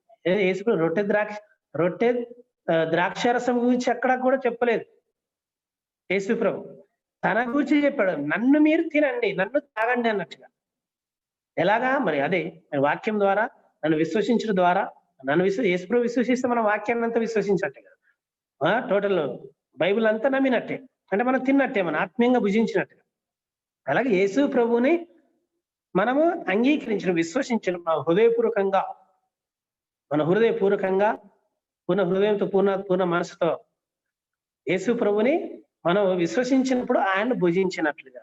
అది అందుకనే నేను చెప్పిన మాటలు ఆత్మయు జీవమునై ఉన్నవి అని చెప్పాడు అక్కడ యేసు ప్రభు. అంటే లిటరల్ గా తినడం గురించి చెప్పలేదు ఆయన. ఆత్మీయంగా నన్ను భుజించండి అని యేసు ప్రభు అన్నాడు. అంటే మనం హృదయంలో ఆయన్ని తీసుకోవడం, తినడం, మన ఆహారాన్ని కడుపులోకి ఎలా తీసుకుంటున్నామో అలాగే మనం హృదయంలోనికి ఆయన్ని తీసుకోవడం, అదే ఆయన భుజించడం, ఆయన తినడం అన్నట్టుగా కదా. కాబట్టి ఇక్కడ యేసు ప్రభు ఏది ఆయన రొట్టె ద్రాక్షారసం గురించి అక్కడ చెప్పట్లేదు. అందుకని ఎందుకు చెప్తున్నాను ఇది యేసు ప్రభు రొట్టె ద్రాక్షారసం తినే సమయంలో ఈ క్యాథలిక్స్ వ్యూ ఏంటది? రోమన్ క్యాథలిక్స్ సిద్ధాంతం ఏంటి? తినే సమయంలో అది యేసు ప్రభు యొక్క శరీరంగా, రక్తంగా మారిపోతుంది అని నమ్ముతారు. యేసు ప్రభు శరీరాన్ని, యేసు రక్తాన్ని మనం లిటరల్ గా తినడం అనేది ఉండదు, అర్థమైందా? ఆయన మన హృదయంలో విశ్వసించినప్పుడు మనం తిన్నట్టే. నువ్వు యేసు చెప్పినట్టుగా మనం ఆయన వాక్యాన్ని నమ్మినప్పుడు, ఆయనను మనం నమ్మినప్పుడు, కంప్లీట్ గా దేవుడు నమ్మినప్పుడు, ఆయన వాక్యాన్ని అంతా అంగీకరించినప్పుడు ఆయన మనం భుజించినట్టుగా. ఆల్రెడీ మనం ఆత్మీయంగా భుజిస్తాం కదా, కానీ శారీరకంగా ఆయన ఎలా భుజిస్తాం? శారీరకంగా భుజించడం అనేది ఉండదు.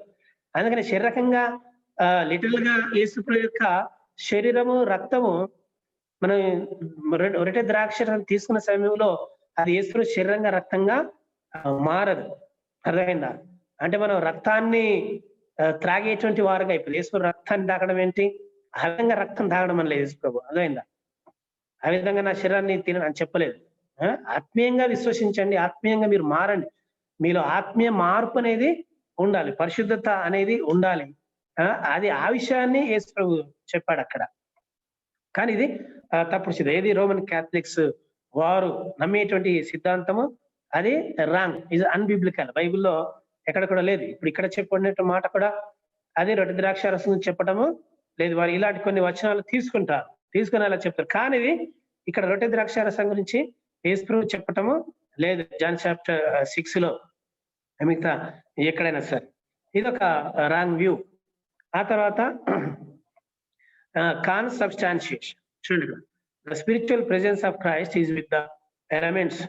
అనగా యేసు యొక్క ఇది రొట్టె ద్రాక్షరసాన్ని తీసుకునే సమయంలో యేసు యొక్క ఆత్మీయ సన్నిధి ఉంటుంది అని, ఆత్మీయ సన్నిధి ఉంటుంది. వేటితో? రొట్టె ద్రాక్షరసముతో పాటు దేవుని యొక్క సన్నిధి కూడా లోపలికి వెళ్ళిపోతుంది అని, అర్థమైంది కదా? The presence of the Lord will be with bread and wine. యేసు యొక్క రొట్టెతో ద్రాక్షరసంతో పాటు ఉంటుంది, తీసుకున్నప్పుడు అందులోనికి వెళ్ళిపోతుంది. Is it right? ఇది లూథరన్ వ్యూ. చూడండి, మరి లూథరన్ వ్యూ ఎవరి నుంచి ప్రారంభమైంది? ఎవరు ప్రారంభించారు? లూథరన్ సంఘాలు, మార్టిన్ లూథర్. ఓకే, అందుకనే చెప్పాను కదా, మార్టిన్ లూథర్ బ్యాప్టిజం విషయంలో, తర్వాత ఇది లార్డ్స్ టేబుల్ విషయంలో కొంచెం రాంగ్ గా ఆయన టీచింగ్ చేశాడు. ఇది ఆయన నమ్మినటువంటి సిద్ధాంతం. ఇది మనం రొట్టె ద్రాక్షరసం తీసుకున్న సమయంలో ఆత్మీయ సన్నిధి, స్పిరిచువల్ ప్రెజెన్స్, దేవుని యొక్క సన్నిధి ఉంటుంది, అది కూడా లోపలికి వెళ్ళిపోతుంది. అది తప్పు కదా. మనం ఎప్పుడైతే యేసుప్రభువుని విశ్వసిస్తామో పరిశుద్ధాత్మ దేవుడు మనలోనే ఉంటాడు కదా, అర్థమైందా? మన విశ్వాసులుగా మారిన సమయంలోనే దేవుని సన్నిధి మనలో ఉంటుంది. ఇంకా మళ్ళీ రొట్టె ద్రాక్ష తీసుకున్న సమయంలో సన్నిధి లోపలికి వెళ్ళడం అనేది అర్థం లేదు. దాని మీనింగ్ ఉందా? Already Jesus is with us, Holy Spirit of God is in us. మనం చూసాం కదా, ఇది జాన్ 14:26 అనుకుంటా. He will be with you and in you అన్నాడు కదా యేసు ప్రభు. అతను నేను వెళ్ళిన తర్వాత ఆదరణకర్త పంపిస్తాను, అతడు మీతో ఉంటాడు, మీలో ఉంటాడు. ఎప్పుడైతే యేసు ప్రభువుని విశ్వసిస్తామో, దేవుని నమ్ముతామో, పరిశుద్ధాత్మ దేవుడు మనలో ఉంటాడు. ఆయన సన్నిధి ఎల్లప్పుడూ ఉంటుంది, సన్నిధి పోయేది కాదు. ఒకసారి వెళ్ళిపోతుందా? రక్షణ పొందిన తర్వాత రక్షణ కోల్పోయేది ఉండదు.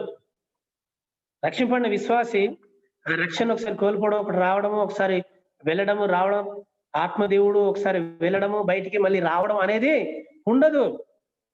That is wrong teaching. అందుకని ఆత్మను, పరిశుద్ధాత్మను దుఃఖపరచకూడని ఎఫెసీలో మనం చూస్తాం కదా. పరిశుద్ధాత్మ దేవుడు ఎల్లప్పుడూ మనతో ఉంటాడు, కానీ మనం పాపం చేసినప్పుడు బయటికి వెళ్ళిపోవడం, మరి పరిశుద్ధంగా ఉన్నప్పుడు లోపలికి రావడం ఉండదు. We're sealed by the Holy Spirit. మన పరిశుద్ధాత్మ దేవునితో ముద్రించబడ్డ, ముద్ర అనేది ఒకసారి ముద్రించబడిన తర్వాత అది ఆ సీల్ అనేది పోదు. ఇంకా విశ్వాసముగా దేవుని బిడ్డలముగా ముద్రించబడిన తర్వాత ఆ seal, when we are sealed permanently, పరిశుద్ధాత్మ చేత మనం ముద్రించబడి, పరిశుద్ధాత్మ ముద్ర మనలో నుంచి పోతుందా? పోదు కదా. అంటే దేవుని సన్నిధి ఎల్లప్పుడూ మనతో ఉంటుంది. దేవుడు ఎప్పుడు మనతోనే ఉంటాడు. Holy Spirit will be in us always. ఆయన ఎల్లప్పుడు మనతో ఉంటాడు, మన లోపల ఉంటాడు. దేవుడు ఎక్కడ ఉన్నాడు? దేవుని యొక్క టెంపుల్ ఏంటి చెప్పండి? ఇప్పుడు కొత్త నిబంధన ప్రకారం అకార్డింగ్ టు ఓల్డ్ టెస్టమెంట్ ఆ టెంపుల్ ఏది? యెరూషలేములో ఉన్న టెంపుల్. కానీ అక్కడ new testament, what is the presence of God, which is the temple of God? Our body is the temple of God. And our body, our heart. అర్థమైందా? మనమే దేవుని ఆలయం కదా. మరి దేవుని ఆలయంలో దేవుడు ఎల్లప్పుడు ఉంటాడు. దేవుని ఆలయం అంటే అర్థం ఏంటి? దేవుడు నివసించే ఆలయం అని. అంటే దేవుడు నివసించే ఎల్లప్పుడు మనలో ఉంటాడు. మళ్ళీ మనం రొట్టె ద్రాక్ష తీసుకున్నప్పుడే దేవుని సన్నిధి లోపలికి అంత ముందు లేదా? రొట్టె ద్రాక్ష తీసుకోని సమయంలో దేవుని సన్నిధి మనలో ఉండదా? అది తప్పు కదా. ఒకటి new testament teaching, Bible teaching అలా లేదు. మనం విశ్వసించిన తర్వాత దేవుని సన్నిధి ఎల్ల మనతోనే ఉంటుంది. ఇంకా మన నుండి పోదు దేవుని సన్నిధి. దేవుడు ఎప్పుడు విశ్వాసిలో ఉంటాడు. ఒకసారి వెళ్ళడము అర్థమైందా, ఇంకోసారి అలాంటిది ఏమీ ఉండదు. కాబట్టి ఇది కూడా wrong teaching. Okay, this is also wrong. ఇది presence of Christ will be with the elements. ఆ ఎలిమెంట్స్ రొట్టె ద్రాక్షారసాన్ని తీసుకున్నప్పుడు దేవుని యొక్క సన్నిధి మరి ఆయన సన్నిధి వాటితో పాటు వెళ్ళిపోతుంది అనేది కూడా అక్కడ కేవలము ఇంతకుముందు చూసాం కదా, ఈశ్వరు చెప్పిన మాటల ప్రకారం, అపోస్తలుడు పౌలు చెప్పిన మాటల ప్రకారం ఏంటి? To remember me, do this in remembrance of me కదా. నన్ను జ్ఞాపకం చేసుకున్నటకు దీన్ని చేయండి అని చెప్పారు. జ్ఞాపకం చేసుకొని ఎల్లప్పుడు ఆయనతో సహవాసంలో ఉండడం, ఆయనతో ఫెలోషిప్ లో ఆయన గురించి ప్రచురం చేయడం, ఆయన యొక్క కార్యమును, ఆయన త్యాగమును, ఆయన చేసినటువంటి మరి లోకం కొరకు, మన కొరకు ఆయన చేసినటువంటి త్యాగాన్ని ఇతరులకు చెప్పడానికి, గుర్తు చేసుకోవడానికి దాన్ని చేయమని చెప్పాడు తప్ప అందులో ఒకటే మెయిన్ ఇంపార్టెంట్ మనం గమనించాలి. అంతే తప్ప ఆయన సన్నిధి వెళ్తుంది లేదా ఆ రొట్టె ద్రాక్షరసమే దేవుని యొక్క శరీరంగా, యేసు యొక్క రక్తంగా మారుతుంది అనడము అని నమ్మడం అనేది అది సరి అయినటువంటి సిద్ధాంతము కాదు. ఇవి రెండు ఇది అన్బిబ్లికల్ వ్యూస్ అబౌట్ ఎలిమెంట్స్, ఆ పదార్థాల గురించి. ఇది రొట్టె ద్రాక్షరసం గురించినటువంటి అన్బిబ్లికల్ వ్యూస్. ఆ తర్వాత మనం చూస్తాం the subjects of the Lord's supper. ఎవరు తీసుకోవాలి ఈ ప్రభు బలను, రొట్టె ద్రాక్షరసాన్ని ఎవరు తీసుకోవాలి? ఎవరు తీసుకోవాలి? ఒబీడియంట్ బిలీవర్స్ అదేందా, విశ్వాసులు, విశ్వసించినటువంటి వారు. తర్వాత మనం ఇందులో చూసాం Jesus limited the Lord supper to disable, అనగా ఆయన శిష్యులకు మాత్రమే దాన్ని ఇచ్చాడు యేసు ప్రభు. ఆ తర్వాత మరి నెక్స్ట్ పేజ్ చూడండి, అక్కడ the Lord supper is a reminder of what Christ did for you. One doesn't remember what he has done, believe not believe. Okay, మరి ఇది విశ్వసించిన వారి కొరకు, యేసు ప్రభువుని నమ్మిన వారి కొరకు ఈ యొక్క ప్రభురాత్రి భోజనం లేదా ప్రభు వల్ల ఇవ్వబడింది. అదొక reminder. What is that? It is a reminder. ఇది యేసు ప్రభు మనకి ఏం చేశారు, ఆ తర్వాత మరి మనతో ఎలా ఉన్నాడు, ఆ తర్వాత ఆయన గురించి మనమేం చెప్పాలి అనేది ఇక్కడ 3 things మనం చూస్తాం. What he did, okay, now how you are with him, తర్వాత what you will do for him. 3 విషయాలు గమనించుకోవాలి.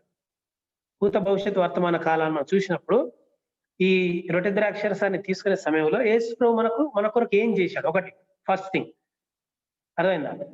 వాట్ హీ డిడ్, ఏం చేశాడు? ఆయన కల్వరి శిలువలో మరణించాడు కదా, రక్తం కార్చాడు. పరిశుద్ధమైన దేవుడు మరి ఆయన అందులో మనం ఎంతో చూస్తాం కదా, తగ్గించుకొని మానవుని పోలికగా ఆయన పుట్టి దాసుని స్వరూపం ధరించుకొని తనే రిక్తునిగా చేసుకున్నాడు కదా. ఈ ఎంప్టీడ్ హిమ్సెల్ఫ్ అనే మనం చూస్తాం, అర్థమైందా? ఈ ఎంప్టీడ్ హిమ్సెల్ఫ్, ఆయన తాను రిక్తునిగా చేసుకున్నాడు. ఫిలిప్పి 2:8 మనం చూస్తాం కదా, ఫిలిప్పి పత్రిక 2వ. అంతగా తగ్గించుకున్నాడు, దాసుని స్వరూపం ధరించుకునేంతగా మానవ పోలికగా పుట్టి. తర్వాత ఇంకా చూడండి, ఒకసారి చదువుదాం. అది ఫిలిప్పి పత్రిక 2వ అధ్యాయం 2వ అధ్యాయము. అంటే వినయం గురించి, తగ్గింపుని గురించి ఇక్కడ చెప్పచ్చు. పౌలు యేసు ప్రభు యొక్క తగ్గింపును సూచిస్తూ ఉదాహరిస్తూ ఏం చెప్పాడు అక్కడ? 2:7 నుండి ఆ మనుషుల పోలిగా పుట్టి దాసుని స్వరూపం ధరించుకొని తన రిక్తునిగా చేశారు. రిక్తునిగా అనగా ఎంప్టీడ్ హిమ్సెల్ఫ్. రిక్త హస్తములు అంటే ఏంటి అర్థం? ఖాళీ చేతులు అంటే. ఖాళీ అంటే యేసు ప్రభు ఏం ఖాళీ చేసుకున్నాడో అనగా ఆయన యొక్క స్వరూపాన్ని, మహిమను విడిచిపెట్టాడు అంతే. అంటే దైవ లక్షణాలు విడిచిపెట్టలేదు, డివైన్ యాట్రిబ్యూట్స్ ని ఆయన విడిచిపెట్టలేదు. ఓకే, డివైన్ క్వాలిటీస్ ని ఆయన విడిచిపెట్టలేదు. కానీ ఏంటిది? The glory, he left the glory, that's all. అంటే ఆ మహిమతోనే యేసు ఈ లోకంలో జన్మించగలడా? జన్మించలేడు కదా. అంటే మహిమను విడిచిపెడితేనే ఆయన మానవ స్వరూపాన్ని ధరించుకోగలడు. కాబట్టి మహిమను మాత్రం విడిచిపెట్టి చూడండి కదా, దాని దాసుని స్వరూపం ధరించుకొని దేవునితో దాసుని స్వరూపము ఆయన ధరించుకున్నాడు. తర్వాత 8వ వచనం చూడండి అక్కడ 8th లో, మరియు ఆయన ఆకారం మనుషుడిగా కనబడి మరణం పొందినంతగా అనగా శిలువ మరణం పొందినంతగా విధేయత చూపినవాడు తను తాను తగ్గించుకున్నాను. ఆకారం మనుషుడిగా కనబడి అందులో కూడా తగ్గి తర్వాత మరణం పొందినంతగా ఇంగ్లీష్ లో ఈవెన్ టు ద డెత్ అని ఉంటుంది. ఇంగ్లీష్ లో even to the death he Point of death. Okay అని ఇక్కడ మనం చూస్తాం. అంటే ఆయన మానవునిగా పుట్టడం మాత్రమే కాదు, దాసునిగా ఆయన దాసుని స్వరూపంలో వచ్చాడు. అంత మాత్రమే కాదు, ఈవెన్ టు ద డెత్, ఆయన మరణము పొందునంతగా అంతగా తగ్గించుకుని దాని అర్థం. ఎంతగా తగ్గించుకుని స్టెప్ బై స్టెప్ చెప్తున్నాడు. మానవుడు పుట్టడమే ఒక స్టెప్ తగ్గించుకోవడం, ఇంకొక స్టెప్ అందులో ఇంకా దాసునిగా, అర్థమైందా? మనుషులకు దాసునిగా ఆయన పని చేశాడు. ఇంకా ఎక్కువగా ఏంటి, శిలువ మరణం. అంటే అంతగా ఎందుకు చెప్పి, శిలువ మరణం అనేది ఒక విధమైనటువంటి నీచమైనటువంటి మరణం, చావు. అర్థమైందా? అదొక ఘోరమైనటువంటి నీచమైనటువంటి చావు కదా. అంటే ఆ నీచమైన చావును కూడా ఆయన పొందుకొనుటకు ఈ లోకానికి వచ్చాడు అని దాని అర్థం అన్నట్టుగా చూడండి. ఇక్కడ ఇంగ్లీష్ లో చదవండి ఒకసారి 8th verse. And being found in human form, he humbled himself by becoming obedient to the point of death, even death on a cross. Even the death of the cross. Even the Death death on of a the cross. cross. Even అంటే చూడండి, అంటే అంతవరకు కూడా ఆయన వెళ్ళాడు. శిలువ మరణం పొంది అంతగా తగ్గించుకున్నాడు. ఆయన స్టెప్ బై స్టెప్ అలా తగ్గించుకుని వచ్చి తను తాను తగ్గించు. అలాంటి వినయం మీలో ఉండనివ్వండి అని. Okay, like this mind be in you. అర్థమైందా? ఇలాంటి మనస్సును మీరు కూడా కలిగి ఉండండి. ఎలాంటి మనసు? యేసు ప్రభు అంతగా తగ్గించుకున్నాడు. ఎంతగా అంటే తన స్వరూపాన్ని కూడా ఈ లెఫ్ట్ ఈజ్ గ్లోరీ అని మహిమను వదిలిపెట్టాడు. అర్థమైందా? అంటే ఒక రకమైనటువంటి స్టేటస్ ఆయన తండ్రితో సమానంగా ఉండడం విడిచిపెట్టకూడని భాగ్యం ఎంచుకొని లేదు. అర్థమైందా? తండ్రితో సమానంగా ఉండడాన్ని విడిచిపెడితే మరి దొరకదను దాన్ని ఎంచుకొని లేదు. కానీ దాన్ని వదిలిపెట్టాడు, మహిమలు వదిలిపెట్టాడు. ఆ తర్వాత మానవుడిగా జన్మించాడు. అందులో దాసుని అందులో శిలువ మరణం పొందాడు. ఇంకా స్టెప్ అంతగా తగ్గించాను అన్నట్టు యేసు. శిలువ మరణం అనేది చాలా మరి దేశద్రోహులు, రాజద్రోహులు, ఘోరమైనటువంటి పాపులు పొందుకునేటువంటి శిక్ష శిలువ మరణం. అలాంటి మరణం కూడా ఆయన చవి చూసి అంతగా తగ్గించుకున్నాడు అని దాని. అంటే ఈ మనసును మీరు కల అంటే శిలువలోనే మనం గొప్ప తగ్గింపుని చూస్తాం. ఆ తగ్గింపు మనలో ఉండాలనేది దేవుని యొక్క ఆశ. యేసు ప్రభు యొక్క అదే ఎందుకు చెప్తున్నాడు పౌలందులో, ఇలాంటి వినయము మీలో ఉండనివ్వండి. ఇలాంటి తగ్గింపు మనస్సు మీరు కలిగి ఉండండి. మరి అలాంటి తగ్గింపు మనస్సు క్రైస్తవుల్లో ఎంత ఉందో తెలియదు. దానికి తగ్గింపుకు యేసు ప్రభువే బెస్ట్ ఎగ్జాంపుల్. అంతకంటే ఎగ్జాంపుల్ ఎవరు లేరు. ఉన్నారా? యేసు ప్రభువుకున్నంత అలాంటి ఎగ్జాంపుల్ ఇంకెవరు కూడా మనం చూడం. అంతగా ఆ తగ్గింపులో మనం చూస్తాం. అర్థమైందా? ఒకసారి ఆ విధంగా యేసు ప్రభు మరి తగ్గించుకుని ఆయన మరణము పొందాడు. సరే, దాన్ని మనం రిమైండ్ చేసుకోవడం ఏంటి? ఈ యొక్క రొట్టె ద్రాక్షరసం ద్వారా ఇవన్నీ రిమైండ్ చేసుకోండి. యేసు ప్రభు యొక్క లక్షణాల తగ్గింపు, ఆయన మరణము, ఆయన వేదన. అర్థమైందా? మన కోసం చేసిన త్యాగం. ఎందుకంటే మన విశ్వాసానికి మూలం అది కదా. It is the foundation for hour belief కదా. మన విశ్వాసానికి మూలం యేసు ప్రభు మరణ పునరుద్ధానం. అది లేకుండా మన విశ్వాసమే లేదు, క్రిస్టియానిటీ లేదు, అసలు ఏది లేదు కదా. అయితే దాన్ని జ్ఞాపకం చేసుకోవడానికి ఈ రొట్టె ద్రాక్షరసము మనం ఆచరించాల్సినటువంటి అవసరము ఏంటి? యేసు ప్రభు చేసినటువంటి త్యాగాన్ని జ్ఞాపకం చేసుకున్నటకే ఇది చేశాడనే విషయాన్ని మనం జ్ఞాపకం చేసుకోవాలి. అది తర్వాత ఒబీడియంట్ అంటే తీసుకునేవారు ఎవరు? బిలీవర్స్. మనం చూసాం కదా, ఇది విశ్వాస కొరకు ఇవ్వబడింది. Who should take part in this? Believers should take part. అంటే యేసు ప్రభు శిష్యులకు ఇచ్చాడు, ఆ తర్వాత సంఘానికి ఇది ఇవ్వబడింది. విశ్వాసాలందరికీ ఇది ప్రాక్టీస్ అనేది రొట్టె ద్రాక్ష తీసుకున్నాడు అనేది మరి ఇవ్వబడింది ప్రతి విశ్వాసికి, విశ్వాసులందరికీ. అది ఎవరు? Obedient believers. ఒబీడియంట్ బిలీవర్స్, విధేయత కలిగినటువంటి విశ్వాసులు ఎందుకు మనం చూసాం ఇందులోనే ఫస్ట్ కొరింథీ 11:11 అయోగ్యం ఎవడైనా అయోగ్యముగా అంటే ద్రాక్షరసం తీసుకుంటే ఏమవుతుంది అని మనం చెప్పాడు కదా. అక్కడ మీలో కొందరు నిద్రిస్తున్నారు, మరి కొందరు రోగులుగా ఉన్నారు. ఎందుకు ఈ రోగము దేనికి? నిద్రించడం అనగా ఏంటి? నిద్రించడం అనగా మరణించడం. తర్వాత డిసీజెస్, రోగం. ఎందుకు? అయోగ్యముగా మీరు తీసుకుంటున్నారు కాబట్టి ఇవి మీలో సంభవిస్తున్నవి అని. మరి కొరింథీ సంఘము వారిలో ఉన్నవి చాలా విభేదాలు, తర్వాత లోక సంబంధమైన జీవిత కార్నల్ లైఫ్ అనేది వారిలో ఉండే, లోక సంబంధ జీవితం జీవిస్తూ వారు ఇక్కడికి వచ్చి రెడ్డి ద్రాక్షరసంలో పాలు పంచుకుంటున్నారు. సరే, ఎవరైనా సరే, వారైనా ఎప్పుడైనా అక్కడ అందరికీ వర్తిస్తుంది. ఆ మాటలు పౌలు చెప్పేటువంటి మాటలు ఎవరికైనా వర్తిస్తాయి.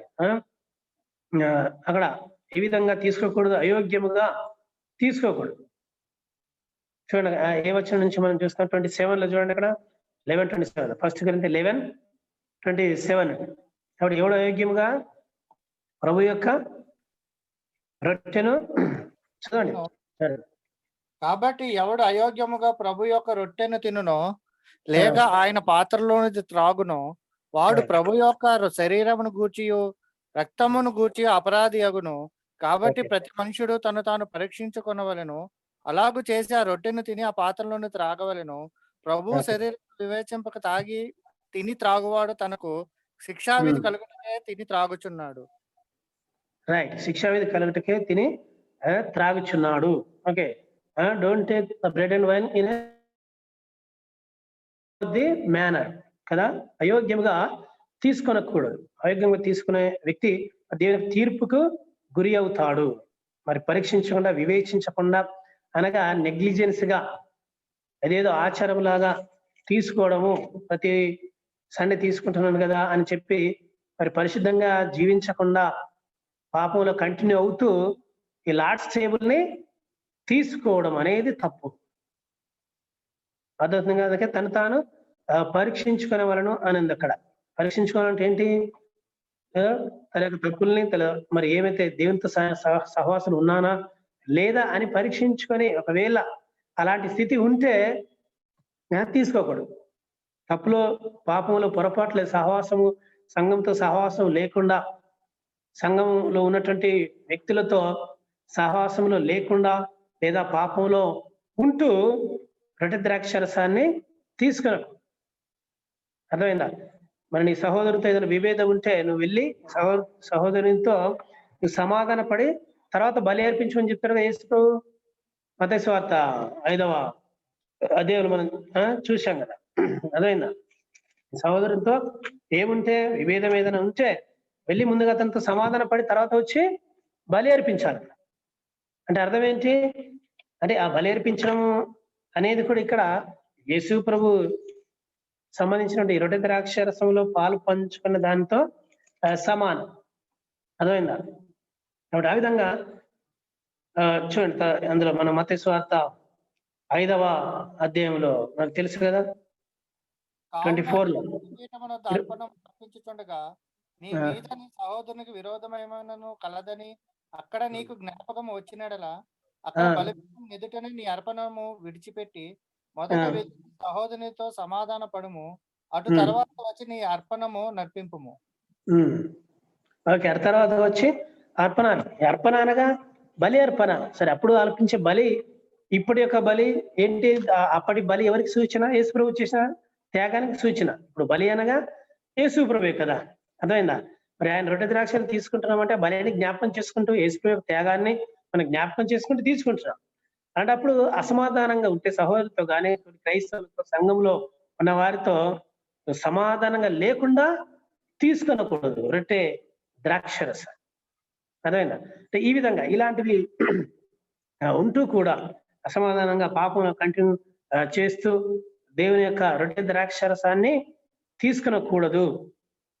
ఇది అయోగ్యంగా తీసుకున్నట్టు. ఈ అయోగ్యం అందుకని తను పరీక్షించుకొని టు ఎగ్జామిన్ హిమ్సెల్ఫ్, ఎగ్జామిన్ చేసుకొని పరీక్షించుకొని రొట్టె ద్రాక్షరసంలో పాలు పంచుకోండి. దేని ఎడల జరిగే పరిస్థితి చూడని తర్వాత ఇక్కడ ఇది 1 Corinthians 11 తర్వాత వచనాల్లో 29 ప్రభు శరమును వివేచింపక తిని త్రాగొడు తనకు శిక్షా విధి కలుగుటకే తిని త్రాగు. తర్వాత అందువల్ల మీలో అనేకులు బలహీనలు రోగులై ఉన్నారు, చాలా మంది నిద్రించుచున్నారు. అర్థమైందా? చాలా మంది నిద్రించడం అనగా ఏంటి? మరణించడం. అంటే మరి దేవునిలో ఉంటూనే తర్వాత పాపంలో కంటిన్యూ చేస్తూ పశ్చాత్తాపడకుండా మరి దేవుని యొక్క శరీరాన్ని రొట్టెను యేసు ప్రభువుకు సాదృశ్యంగా ఉన్నటువంటి రొట్టెను తర్వాత ద్రాక్షరసాన్ని నెగ్లిజెన్స్ గా నిర్లక్ష్యంగా తీసుకునకూడదు. తీసుకుంటే దేవుని యొక్క శిక్ష అనేది ఏదో ఒక రూపంలో ఖచ్చితంగా వస్తుంది. అది రోగం రూపంలో కావచ్చు, తర్వాత మరణం రూపంలో అది ఆ వ్యక్తి మీదకి వస్తుంది. అందుకనే అంత జాగ్రత్తగా రొట్టె ద్రాక్షరసాన్ని తీసుకుంటాం. మరి ఎవరు తీసుకుంటారు అంత జాగ్రత్తగా? నిజంగా యేసు ప్రభువుతో సహవాసం ఉన్నవారు. అర్థమైందా? యేసు ప్రభువుతో ఫెలోషిప్ లో ఉన్నవారు తీసుకుని, ఫెలోషిప్ లో ఉన్నవారికి ఈజీ, అది ఫెలోషిప్ లో లేని వారికి కష్టం. ఇబ్బంది ఎవరికి? దేవునితో లేకుండా లోకంలో సగం, దేవుల్లో సగం ఉన్న అటు ఇటు ఉన్నవారు, వారికి ప్రాణం అటు లాగుతుంది, ఇటు లాగుతుంది కదా. అలా మధ్య రకంగా నిలువెచ్చని స్థితిలో ఉన్నటువంటి వారు, లూక్వామ్గా నిలువెచ్చని స్థితిలో ఉన్నవారికి ఇబ్బంది. కానీ యేసు ప్రభువులో ఉన్న వారికి ఇబ్బంది లేదు కదా. ఇప్పుడు తీగ ద్రాక్ష చెట్టులో ఉంటే దానికి ఇబ్బంది ఉంటుందా? అది ఫలిస్తుంది కదా, కాయలు కాస్తుంది, దానికి ప్రాబ్లం ఉంటుందా? ద్రాక్ష వలిలో ఉన్న తీగకు సమస్యలు ఉంటాయి చెప్పండి? ఉండవు. కానీ ద్రాక్ష వలిలో చెట్టులో లేని తీగే సమస్య ఉంది, అది ఎండిపోతుంది. అర్థమైందా? కాబట్టి ఎవరు ద్రాక్షరసాన్ని రొట్టెను తీసుకోరు అంటే యేసు ప్రభువులో సరైన విధానంలో ఫెలోషిప్ లో లేనివారు, సహవాసములో లేనివారు వారు తీసుకోవడం భయపడుతుంటారు. అర్థమైందా? కావున మరి ఆ విధంగా మళ్ళీ ఎవరి కోసమో అని తీసుకోవడం కూడా సరైనది కాదు. యేసు ప్రభువుతో, దేవునితో, సంఘంతో అందరితో సమాధానముగా ఉన్నప్పుడు మాత్రమే రొట్టె ద్రాక్షరసములో పాలు పంచుకోవాలి. దేనిలా పాలు పంచుకొనకూడదు, అనవద్ది మేనర్ లో తీసుకునకూడదు. అదేనా మన చరిత్రలో సంఘ చరిత్రలో ఒక ఇన్సిడెంట్ చూస్తాం. అది కూడా అనగా ఏది AD 378 నుండి 392లో ఒక ఎంపరర్, అంటే రోమన్ ఎంపరర్ థియోడోసియస్ అనేటువంటి ఒక ఎంపరర్ ఉంటాడు, చక్రవర్తి. అనగా తర్వాత కాన్స్టాంటినోపుల్ చక్రవర్తి తర్వాత దాదాపు అందరూ కూడా క్రైస్తవులుగా మారతారు, ఏది రోమన్ సామ్రాజ్యంలో. తర్వాత ఎంపరర్స్ కూడా క్రైస్తవులుగా ఉంటారు. ఇక్కడ థియోడోసియస్ అనేటువంటి చక్రవర్తి రాజ్యంలో ఒక తప్పు చేశాడు. దాదాపు 7,000 పీపుల్ని, ఇన్నోసెంట్ పీపుల్ని ఆయన చంపిస్తాడు అన్నట్టుగా. 7,000 మంది ఇన్నోసెంట్, వాళ్ళు తప్పు చేయలేదు, పొరపాటున ఏదో మరి ఆయన యొక్క గర్వాన్ని బట్టి, అహంకారాన్ని బట్టి వారిని చంపించేస్తారు. అయితే చంపించిన తర్వాత మరి ఇది తప్పు అని అప్పుడు మిలాన్ అనేటువంటి పట్టణంలో బిషప్ ఆంబ్రోస్ అని ఉండేవాడు. ఆంబ్రోస్ బిషప్ ఆయన పేరు, సంఘ కాపరి ఆంబ్రోస్ ఆయన. అప్పుడు ఆ చక్రవర్తి emperor is not a ordinary man. Emperor అంటే తెలుసు కదా, ఆ కాలంలో చక్రవర్తి, రోమా సామ్రాజ్య చక్రవర్తి మామూలు వ్యక్తి కాదు కదా. ఇదేదో రాష్ట్రానికి గవర్నరో కాదు, ఎవరు డైరెక్ట్ ఎంపరరే. ఎవరు? థియోడోసియస్. అయితే ఆ తప్పు చేశాడు ఆయన. ఇది బహిరంగంగా కూడా అది ఖండించబడింది. సామ్రాజ్యం అంతా కూడా ఆయన తప్పు చేశాడనే విషయం తెలిసిపోయింది. అంతమంది అమాయకుల్ని ఆయన కావాలని చంపించాడు. సరే, use to come to church every Sunday. ఆయన ప్రతి ఆదివారం సంఘానికి వచ్చేవాడు, లార్డ్స్ టేబుల్లో పాలు పంచుకునేవాడు. అయితే ఇది సరే ఆయన తెలిసిన తర్వాత ఆంబ్రోస్ కూడా, ఎవరు? చర్చ్ బిషప్ ఆంబ్రోస్, ఆయన బహిరంగంగా ఆ విషయం ఖండిస్తాడు. ఎంపరర్ చేసింది చాలా తప్పు అని బహిరంగంగా ఖండిస్తాడు. తర్వాత ఆయన అయితే ఆ సమయంలో, ఏ సమయంలో ఈ పొరపాటు జరిగిన తర్వాత ఎప్పుడైతే ఈయన సంఘానికి వచ్చాడో అప్పుడు ఆయనకు లార్డ్స్ టేబుల్ ఇవ్వలేదు. ఎవరు ఇవ్వలేదు? Bishop Ambrose he did not give the Lord's table to this emperor. ఈ చక్రవర్తి, రోమా చక్రవర్తి, మామూలు వ్యక్తి కాదు, రోమా చక్రవర్తికి ఆయన లార్డ్స్ టేబుల్ ఇవ్వలేదు.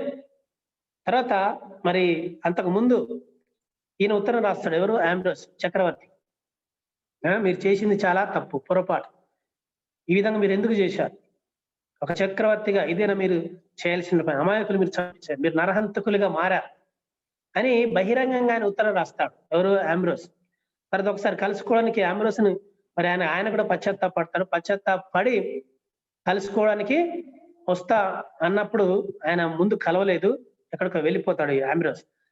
ఆ తర్వాత ఆంబ్రోస్ చెప్తాడు బహిరంగంగా అందరి ఎదుట, ఏది సామ్రాజ్యం అంతటికి తెలిసేటట్టుగా బహిరంగంగా క్షమాపణ చెప్తేనే నేను నిన్ను కలుసుకుంటాను, నీకు లార్డ్స్ టేబుల్ ఇస్తాను, లేకపోతే నేను నిన్ను కలవను, నీకు లార్డ్స్ టేబుల్ ఇవ్వను అని బహిరంగంగా చెప్తాడు. అలా ఆ ఉత్తరం రాస్తాడు, బహిరంగ ఉత్తరం రాసిన తర్వాత అప్పుడు ఈ ఎంపరర్ మిలాన్కి వచ్చేసి అక్కడ అందరి సంఘం ఎదుట అందరి ఎదుట బహిరంగంగా ఆయన మోకాళ్ళ మీద ఉండి క్షమాపణ కోరుతాడు. నేను తప్పు చేశాను, ఐ డిడ్ మిస్టేక్ అని క్షమాపణ కోరుతాడు. ఎవరు ఎదుట? డైరెక్ట్ గా ఈ ఆంబ్రోస్, బిషప్ ఆంబ్రోస్ ఎదుట ఆయన నిలిచి ఉండగా చక్రవర్తి వచ్చి మోకాళ్ళ మీద ఆయన వంగి అందరికి తెలిసేటట్టుగా సామ్రాజ్యం అందరికి తెలిసి నేను తప్పు చేశానని చెప్పేసి క్షమాపణ కోరుతాడు. అంతవరకు అంటే అంతవరకు ఆయన లార్డ్స్ టేబుల్ ఆయనకి ఇవ్వలేదు. ఎవరికి ఇవ్వలేదు? ఎంపరర్ కు ఇవ్వలేదు అన్నట్టుగా. నువ్వు బహిరంగంగా నువ్వు క్షమాపణ కోరితేనే నీకు లార్డ్స్ టేబుల్ ఇస్తారు, లేకపోతే నేను ఇవ్వనని డైరెక్ట్ చెప్పేసి. అలా కొన్ని రోజుల తర్వాత అప్పుడు ఆయన వచ్చి బహిరంగంగా క్షమాపణ కోరిన తర్వాత అప్పుడే ఆంబ్రోస్ ఆయనకు లార్డ్స్ టేబుల్ ఇచ్చాడు. ఇది ఒక ఇన్సిడెంట్ చరిత్రలో గొప్పగా, అంటే ఒక ధైర్యంగా బిషప్ ఒక సేవకుడుగా, అర్థమైందా, గద్దించుటకు గొప్ప ఉదాహరణ. తర్వాత లార్డ్స్ టేబుల్ యొక్క వాల్యూ, ప్రభురాత్రి భోజనం ఎవరికి ఇవ్వాలి ఎవరు ఇవ్వకూడదు అనేది మనం బహిరంగంగా చరిత్రలో తెలుసుకోవడానికి ఇన్సిడెంట్ అన్నట్టు. అంత రోమా సామ్రాజ్య ఎంపరర్కి ఆయన ఆంబ్రోస్ ఆయన ఇవ్వలేదు. ఎందుకు? ఆయన తప్పు చేశాడు కాబట్టి, బహిరంగంగా అది తెలుస్తుంది కాబట్టి ఆయనకు లార్డ్స్ టేబుల్ ఇవ్వడానికి ఆయన నిరాకరించాడు. అర్థమైంది కదా? అనగా ఆ విధంగా లార్డ్స్ టేబుల్ తీసుకోవడం అనేది ఇది ఇష్టం వచ్చినట్టుగా తీసుకోవడం అనేది కాదు. పాపంలో జీవిస్తూ క్షమాపణ కోరకుండా, పశ్చాత్తాప పడకుండా, రిపెంట్ కాకుండా లార్డ్స్ టేబుల్లో పాలు పంచుకోవడం అనేది అది వాక్యానుసారం కాదు, దేవుని చిత్తము కాదు. అంత విలువైంది లార్డ్స్ టేబుల్ అనగా. అంటే కొన్ని సంఘాల్లో మరి వాళ్ళు ఇష్టం వచ్చినట్టుగా తీసుకుంటున్నారు, ఎగ్జామిన్ చేయకోకుండా రకరకాలుగా ఉంటుంది సంఘాల్లో చూస్తే. కానీ దేవుని యొక్క వాక్యము దానికి ఎంతో ప్రాముఖ్యత ఇచ్చింది. తర్వాత ఆ స్ట్రిక్ట్నెస్ అనేది, ఆ రూల్ అనేది మనం చూస్తాం వాక్యంలో. ఎవరు తీసుకోవాలి, ఎవరు తీసుకోకూడదు, ఎలా తీసుకోవాలి అనేది మనం, కానీ కొందరు పాటించకుండానే తీసేసుకుంటారు అనవద్ది మేనర్ లో, అయోగ్యముగా వారు తీసుకుంటున్నారు. కానీ అది సరైనటువంటి పద్ధతి కానే కాదు. అదైనా తర్వాత meaning of the Lord's sup. Okay, ఇప్పుడు ఇంతవరకు చూసిందంటే obedient people, only obedient believers should participate in the Lord's supper. అనగా విధేయత, ఆత్మీయంగా దేవునికి విధేయత కలిగినటువంటి వారే, ఆత్మీయతలో జీవిస్తున్నటువంటి వారే లార్డ్స్ సప్పర్లో పాలు పంచుకోవాలి. అనగా మనం ఇంకోటి చూస్తాం, ఇది బ్యాప్టిజం అనేది చూస్తాం. అనగా బ్యాప్టిజం తీసుకున్న వారు లార్డ్స్ సప్పర్లో పాల్గొనాలి అనేది మనం చూస్తాం. ఓకే, సరే, బ్యాప్టిజం తీసుకున్న తర్వాత కూడా వాళ్ళు పాపంలో కంటిన్యూ చేయడం అనే గ్యారంటీ లేదు కదా. పాపం చేయడం బ్యాప్టిజం అనేది కాదు. మన హృదయం నిజంగా మారినటువంటి వ్యక్తి, నిజంగా కన్వర్ట్, హృదయము మారినటువంటి వ్యక్తి కదా, అతనికి బాప్తిజము అనేది సెకండరీ. ఫస్ట్ థింగ్ ఏంటిది? దేవుణ్ణి చూస్తాడు, దేవుణ్ణి చూడాలి. అర్థమైందా? బాప్టిజం అనేది కాదు. బాప్టిజం తీసుకున్నంత మాత్రం పర్ఫెక్ట్ క్రైస్తవునిగా ఉంటావు అనేది అది గ్యారంటీ కాదు కదా. బాప్టిజం అనేది మనకు గ్యారంటీ కాదు. అర్థమైందా? కాబట్టి బాప్తిజం తీసుకున్న వాళ్ళు తీసుకోండి అని అంటాం, కానీ అంతకంటే ఎక్కువగా ఏంటి? యోగ్యత కలిగి, యోగ్యంగా జీవించేటువంటి వారు, ప్రభుత్వ సహవాసం కలిగి, సంఘంతో సహవాసము కలిగి జీవించేటువంటి వారు ఈ రొట్టె ద్రాక్షరసములో పాలు పంచుకోవాలి అనేది వాక్యం ప్రకారం మనం చూసినటువంటి విషయం. ఆ తర్వాత fourth thing, the meaning of the Lord's supper. ఏంటి మీనింగ్? ఏంటి?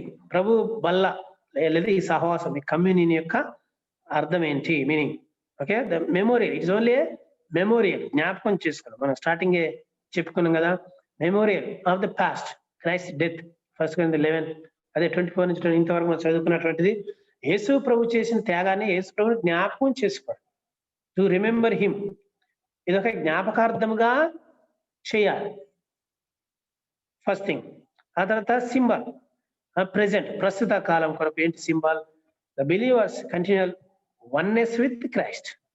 ఏది? కంటిన్యూగా యేసు ప్రభుతో సహవాసంలో ఉన్నావు అనడానికి బహిరంగ సూచన. అండ్ డిపెండెన్స్ ఆన్ క్రైస్ట్, యేసు ప్రభు మీద ఆధారపడుతుంది. ఎవరి మీద? యేసు ప్రభు మీద మనం ఆధారపడుతున్నాం. యేసు ప్రభుతో సహవాసం, we're having fellowship, continual fellowship with Jesus Christ. అర్థమైందా? యేసు ప్రభుతో మనం నిరంతరము సహవాసంలో ఉన్నాము అనడానికి అది సూచన. అర్థమైందా? అనగా ఒక విశ్వాసి ఎప్పుడు యేసు ప్రభుతో సహవాసంలో ఉండాలి, ఉండకుండా ఉండడం అనేది కాదు అక్కడ. It is a must. ఒక కన్వర్ట్ అయిన తర్వాత, విశ్వాసిగా మారిన తర్వాత ఖచ్చితంగా యేసు ప్రభుతో ఉండాల్సిందే. ఇది ఆప్షన్ కాదు. తర్వాత లార్డ్స్ టేబుల్ కూడా ఆప్షన్ కాదు. ఒక రకంగా చెప్పాలంటే ఏది లార్డ్స్ టేబుల్ ఆప్షన్ కాదు, ఇట్ ఇస్ ఎ మస్ట్. ఎందుకు?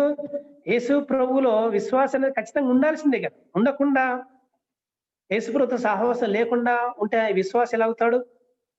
నిజమైన విశ్వాసి, real believer, okay, must have fellowship with Jesus always. ఎల్లప్పుడూ యేసు ప్రభుతో సహవాసము కలిగి ఉండాలి. కాబట్టి ప్రస్తుతము అదొక సింబల్. ఏది? దేవునితో సహవాసం కలిగి, యేసు ప్రభుతో నేను సహవాసము కలిగి ఉన్నాను అని సూచించుటకు.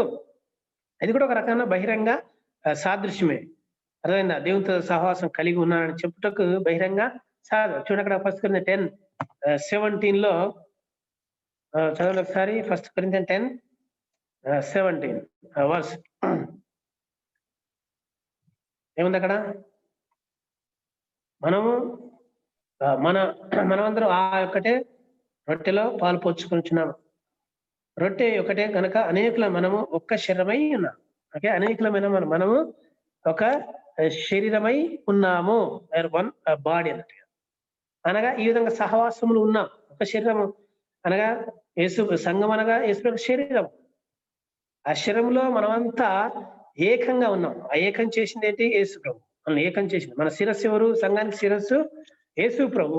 అక్కడ ప్రతి విశ్వాసులందరూ ఒక శరీరముగా ఉన్నారు. అనగా యూనిటీ, ఐక్యత అనేది సూచిస్తుంది.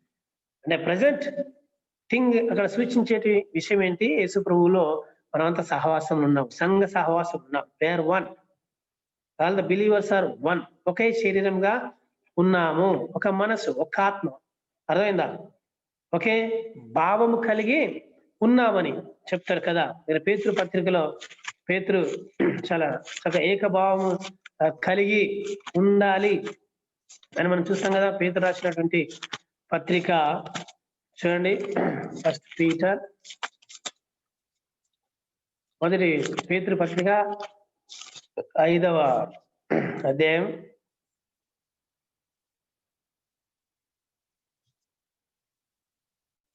చూడండి అక్కడ. రెండవ పేతురు పత్రికలోను, మొదటి పేతురు పత్రిక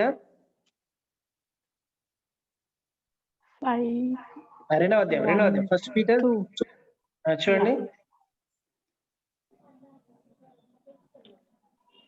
Shepherd the flock of God that is among you, exercising oversight, not under compulsion, but willingly, as God would have you, not for shameful gain, but eagerly.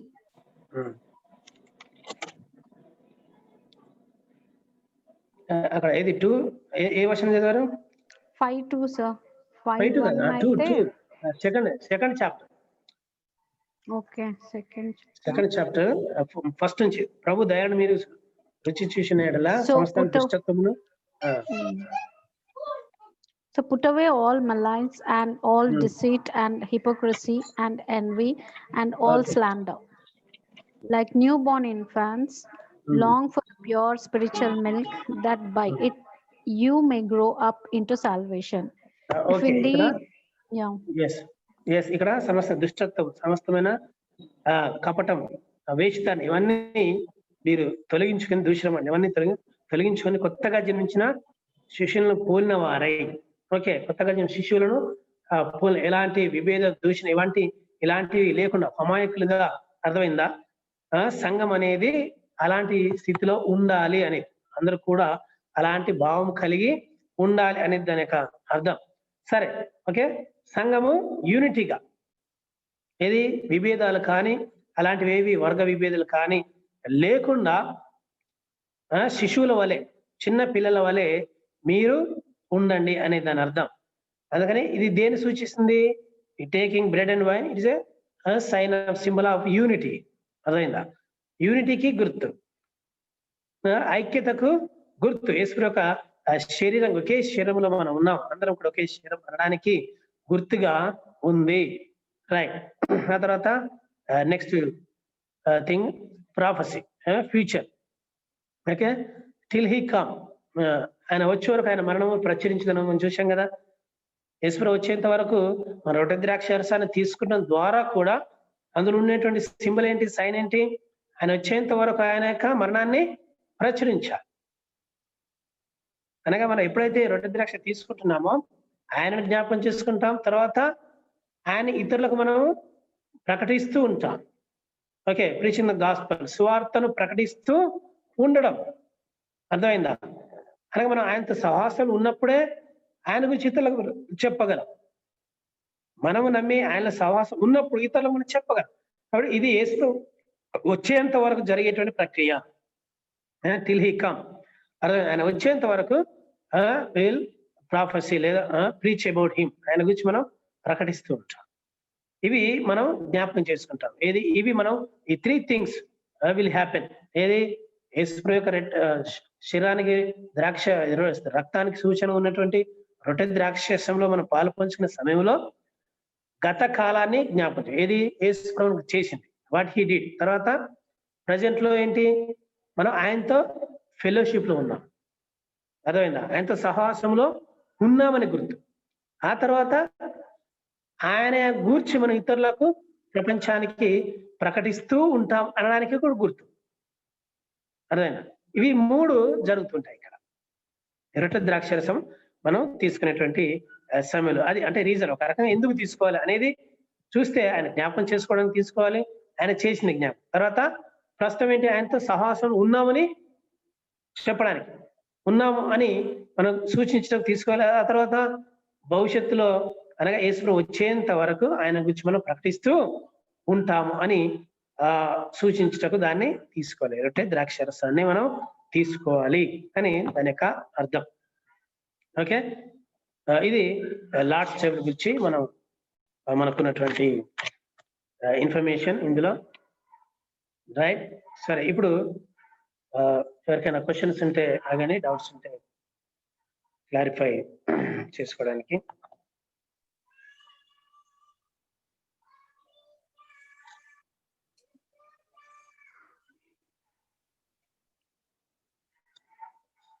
అది మన సబ్జెక్ట్ కంప్లీట్ చేశాం. Okay, we have completed the subject. Next 2 class మనం revision చేసుకుందాం. Next 2 class ఇంకా 2 class మనకు ఉన్నవి. అందులో మరి ఎగ్జామ్ సంబంధించింది, ఆ తర్వాత రివిజన్, ఎగ్జామ్స్ కి సంబంధించిన కూడా నెక్స్ట్ 2 క్లాస్ లో మనం మాట్లాడుకుందాం. ఈ సమయంలో ఇందులో ఇప్పుడు చెప్పిన దాంట్లో లేదా లాస్ట్ టాపిక్ లో ఎవరికైనా you have any doubts you can ask. Sir, lord supper అనేది మనకి తెలియకుండా మనం తీసుకుంటే ఏమన్నా తప్ప, దాని రిజల్ట్ ఏముంది సార్? తెలియకుండా తీసుకోవడం అని కాదు, అక్కడ మనం యేసుతో దేవునితో సహవాసంలో ఉంటూ, అర్థమైందా, సరైన జీవితాన్ని జీవిస్తూ తీసుకోవాలి. అంటే తెలియకుండా అంటే ఏది తెలియకుండా అంటే చిన్నప్పుడు నీకు తీసుకున్నాను సార్, అదే నాకు ద్రాక్ష బల్ల ఇచ్చేటప్పుడు నీకు తెలియకుండా తీసుకున్నాను సార్. Okay okay. తెలియకుండా తీసుకోవడంలో అది అంటే నీకు అది రొట్టె ద్రాక్ష రసంలో దాని వేల దాని గురించి ఏది తెలియకుండా తీసుకున్నావు కదా, అందులో తప్పు తెలియకుండా తీసుకున్నావు కాబట్టి అది తప్పు కాదు. ఓకే, అర్థమైందా? అంటే విశ్వాసిగా ఒక ఏజ్ వచ్చిన తర్వాత, విశ్వాసిగా మారిన తర్వాత, విశ్వాసం అంటే బాప్తిజం అనేది ఎప్పుడు ఇస్తారు? సొంతంగా యేసు ప్రభువుని డిసైడ్ చేసుకుని నమ్మిన తర్వాతనే కదా బాప్తిజం ఇచ్చేది. బాప్తిజం తీసుకున్న తర్వాత లార్డ్స్ టేబుల్ తీసుకోవాలి. ఆ తర్వాత మరి యేసు ప్రభు దేవునిలో సరైన సహవాసం కలిగి, సరైన జీవితం కలిగి, ఆత్మీయత కలిగి జీవించినప్పుడే ఈ రొట్టె ద్రాక్షరసంలో పాలుపంచుకోవాలి. అర్థమైందా? కాబట్టి తెలియకుండా తీసుకున్నా కూడా అందులో తప్పు లేదు. కానీ తెలిసి ఇది యేసు ప్రభు శరీరము, ఈ ద్రాక్ష రసం ఆయన రక్తాన్ని గుర్తుగా ఉంది అని తెలిసి తప్పులో ఏదైనా పాపంలో కంటిన్యూ చేస్తూ అలా తీసుకోకూడదు అన్నట్టు. Okay sir. Sir in case మీరు స్టార్టింగ్ అడిగారు కదా, క్లాసెస్ అయిపోయినాక మీరు డౌట్స్ అడగండి అని. ఓకే. ఇప్పుడు ఇన్ ద కేస్ ఆఫ్ ఇది ఇంగ్లాండ్, యుఎస్ఏ, కెనడా అక్కడ వైపుగా most of them they are వాళ్ళు బాప్టిజం, స్ప్లిట్టింగ్ బాప్టిజం తీసుకుంటారు. ఇది sprinkling baptism. Yes sir, sprinkling baptism తీసుకుంటారు. Okay. ఇంకా వాళ్ళ విషయంలో కూడా అది తప్పేనా? అవును, ఎవరి విషయంలో సరే, అది ఏ దేశమైనా ఎక్కడైనా they have to follow the Bible. నేను వాక్యాన్ని అనుసరించాలి కదా. వాక్యాన్ని అనుసరిస్తూ వాక్యం ఉన్నట్టుగా ఇమ్మర్షన్ అనేది మనం చూసాం కదా. బాప్టిజం లో ఇమ్మర్షన్ అనేది బాప్టిజో పూర్తిగా నీళ్ళలో ముంచడం అనేది సరైనటువంటి పద్ధతి. స్ప్రింక్లింగ్ అనేది సరైనటువంటి మోడ్ కాదు. బాప్టిజానికి స్ప్రింక్లింగ్ బాప్టిజం అనేది సరైనది కాదు. మనం చెప్పుకున్నాం కదా, స్ప్రింక్లింగ్ అనేది కేవలం ప్రోక్షణకు సాదృశ్యము. పాత నిబంధనలో మోషే రక్తాన్ని, ఇది మేకల రక్తాన్ని ప్రజల మీద ప్రోక్షించాడు. దానికి సాదృశ్యంగా మరి మీ ఆత్మలు ప్రోక్షింపబడ్డాయని కొత్త నిబంధనలు మనం కొన్ని వచనాలు చూసాం కదా. కేవలం అది ప్రోక్షించడం అనగా యేసు రక్తము సరే మన హృదయం మీద ప్రోక్షించబడింది, కానీ సంపూర్ణంగా మనం మరణించి తిరిగి లేచినటువంటి సాదృశ్యానికి నీళ్ళలో ముంచి లేపడం అనేది సరైనటువంటి పద్ధతి, సూట్ అవుతుంది. అంటే దేవుని వాక్యం చెప్పేది కూడా అదే, ఆది సంఘం పాటించినది. తర్వాత యేసు ప్రభు యోహాను చేత బాప్తిసం ఎలా తీసుకున్నాడు? పూర్తిగా నీళ్ళలో మునిగాడు కదా. అదే కాబట్టి పూర్తిగా నీళ్ళలో మునిగి లేవడం అనేది సరైన పద్ధతి బాప్టిజం. కానీ స్ప్రింక్లింగ్ బాప్టిజం అనేది సరైనది కాదు. స్ప్రింక్లింగ్ కానీ, తర్వాత పూరింగ్ కానీ, తర్వాత చిన్నపిల్ల బాప్టిజం కానీ మనం చూసాం కదా. ఇవి సరైనటువంటి పద్ధతులు కావు. ఎవరైనా సరే ఏ దేశంలో ఉన్నా, దేశం అనే దేవునికి ప్రాముఖ్యం కాదు కదా. ఏ దేశము దేవునికి ప్రాముఖ్యం కాదు. వాళ్ళు తప్పు చేశారంటే వాళ్ళు సమర్థించడు కదా దేవుడు. ఎంత గొప్ప వాళ్ళైనా ఎవరైనా దేవుని దృష్టిలో సమానమే. దేవుని వాక్యాన్ని ఎవరైనా ఉన్నది ఉన్నట్టుగా పాటించాల్సిందే. Sir, thank you sir. Thank you sir. Sir ఇప్పుడు మనం ఫ్యామిలీ ప్రేయర్స్ చేసుకుంటే కుటుంబ ప్రార్థనలో can we take bread and wine sir? కుటుంబ ప్రార్థన అంటే ఇంటింటా రొట్టె విరిచనని కూడా ఉంది కదా సార్. రైట్. అంటే ఇంటింటా రొట్టె విరిచినట్టు వాళ్ళ సంఘంగా సహవాసంగా కూడుకునేవారు. అంటే పర్సనల్ ఫ్యామిలీ ప్రేయర్ కాదు అది. ఆది సంఘం మనం చూసిన వాక్యంలో అది పర్సనల్ ఫ్యామిలీ ప్రేయర్ గురించి చెప్పట్లేదు అక్కడ. ఇంటింటా వాళ్ళ సంఘం అందరూ కలిసి వెళ్ళేవారు అన్నట్టుగా. అందరూ కలిసి దేవాలయానికి వెళ్ళడం లేదా అందరూ కలిసి ఒక ఇంటికి వెళ్ళి సంఘముగా అందరు కలిసి వెళ్ళడం, అక్కడ ప్రార్థన, రొట్టె విరిచడం అలా చేసుకున్నారు. అంటే ఒక అఫీషియల్ గా ఏదో ఒక అధికార పూర్వకంగా చేయాలి.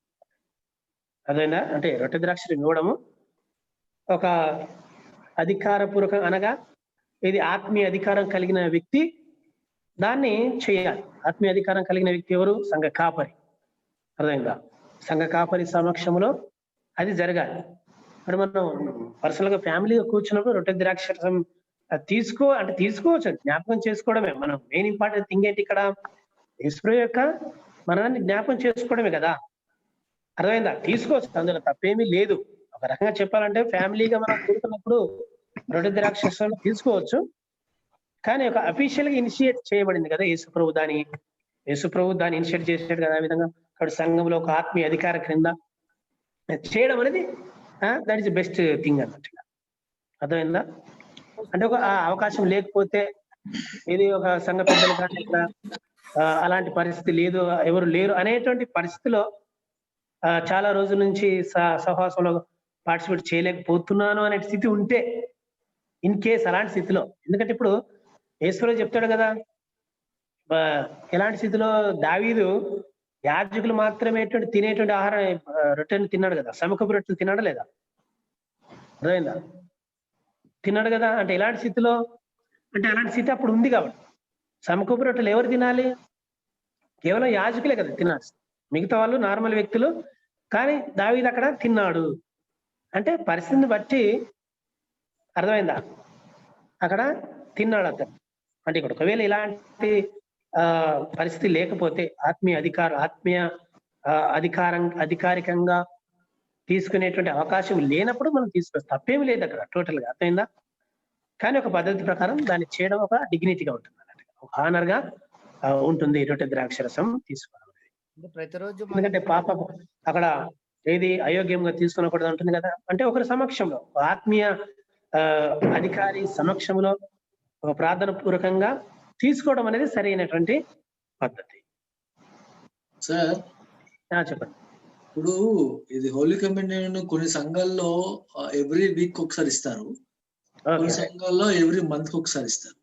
అవునవును. ఇది తీసుకోవడం అంటే ఎవ్రీ వీక్ తీసుకోవడం మంచిదా, లేకపోతే ఎవ్రీ 1 month కోసి ఒకటి.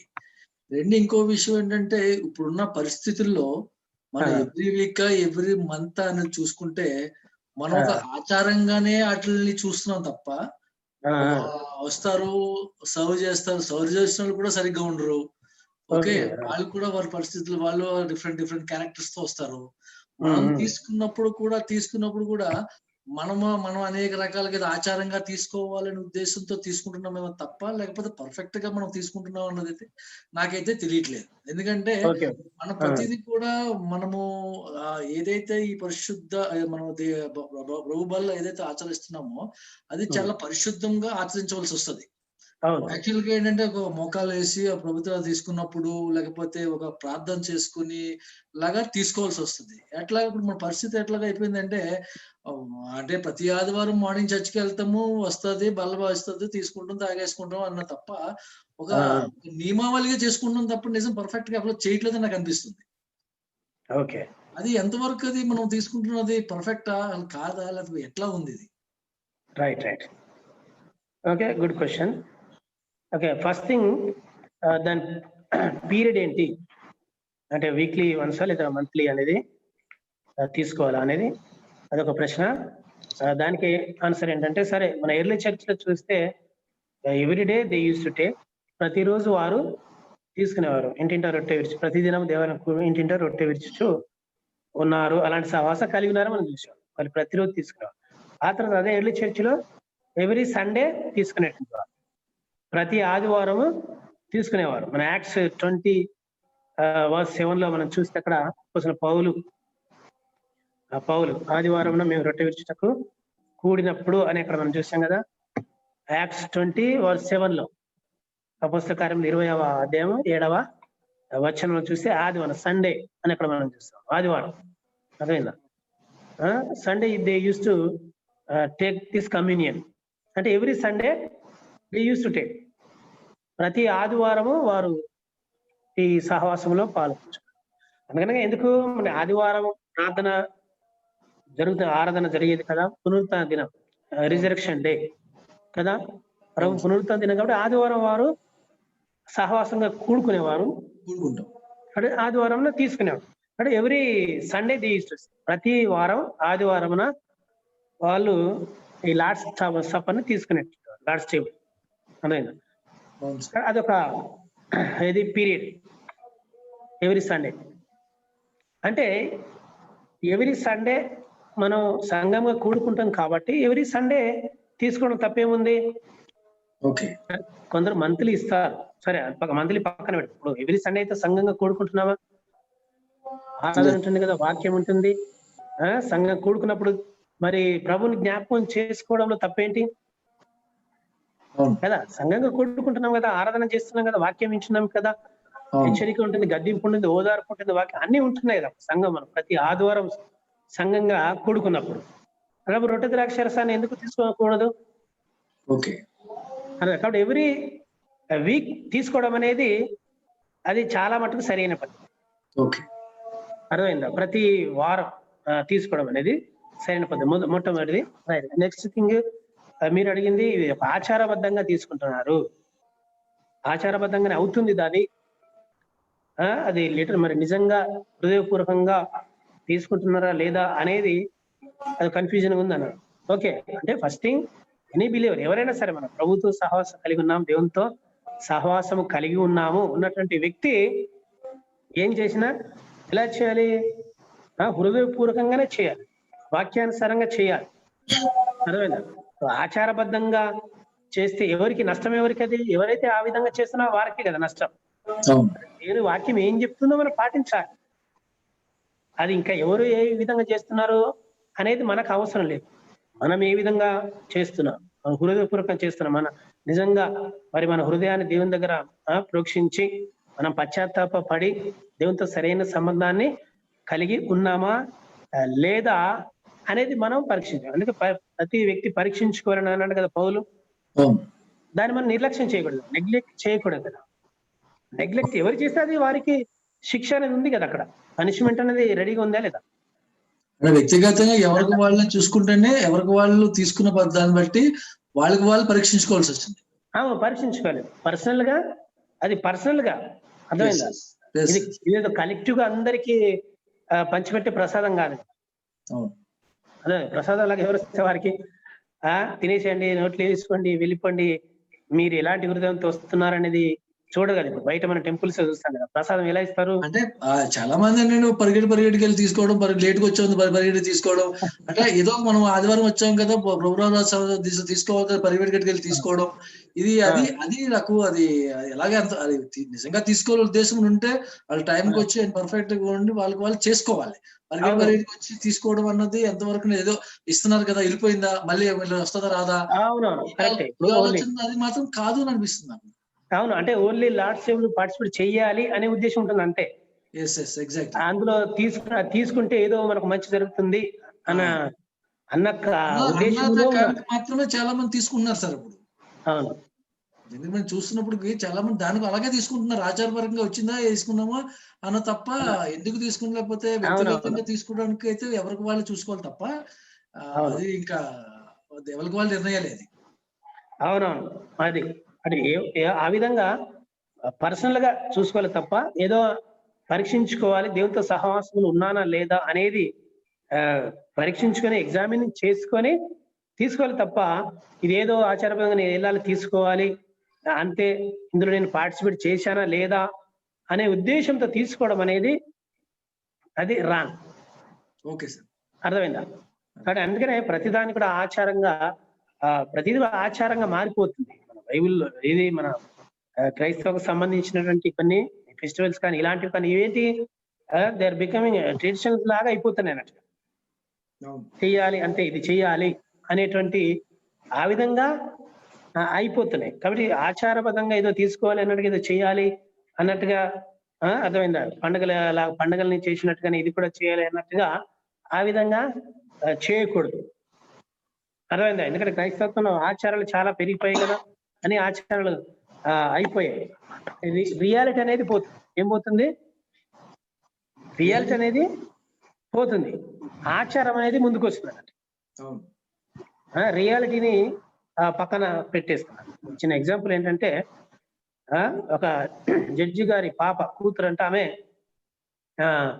మరి ఒక పావురంతో ఆడుకుంటుందంట. పెంచుకునే పావురంతో ఆడుకుంటుంటే దాన్ని పట్టి అలా ఇలా చేస్తుంటే అది ఏమైపోయిందంటే అది చనిపోయింది. చనిపోయేసరికి అప్పుడు జడ్జి గారు ఇంటికి వచ్చేసారు. ఇంటికి వస్తే అది అప్పుడు ఆ పాప ఏడుస్తుంది, ఏది పావురము చనిపోయిందని, ఆడుకునే పావురం చనిపోయింది. సరే అమ్మా మరి చనిపోయింది ఇంకొకటి నేను తీసుకొస్తానంటే లేదు లేదు నాకు అదే పావురం కావాలి, నాకు ఇప్పుడు ఏ పావురంతో నేను ఆడుకున్నానో అదే పావురం కావాలని ఆమె ఏడుస్తుందంట. వేరే పావురంతో నాకు అవసరం లేదని ఏడుస్తుందంట. అప్పుడు ఏం చేయాలి అర్థం, ఎంత చెప్పినా ఆమె ఏది మానట్లేదు ఏడుపు. అప్పుడు ఏం చేయాలి ఆలోచించారు. జడ్జిగా ఆలోచించి చెప్పారంట. అప్పుడు ఏమని చెప్పారంటే ఇప్పుడు ఇది చనిపోయింది కదా ఈ పావురము, మనం ఏం చేద్దామంటే ఈ పావురానికి సమాధి కార్యక్రమం చేద్దాం.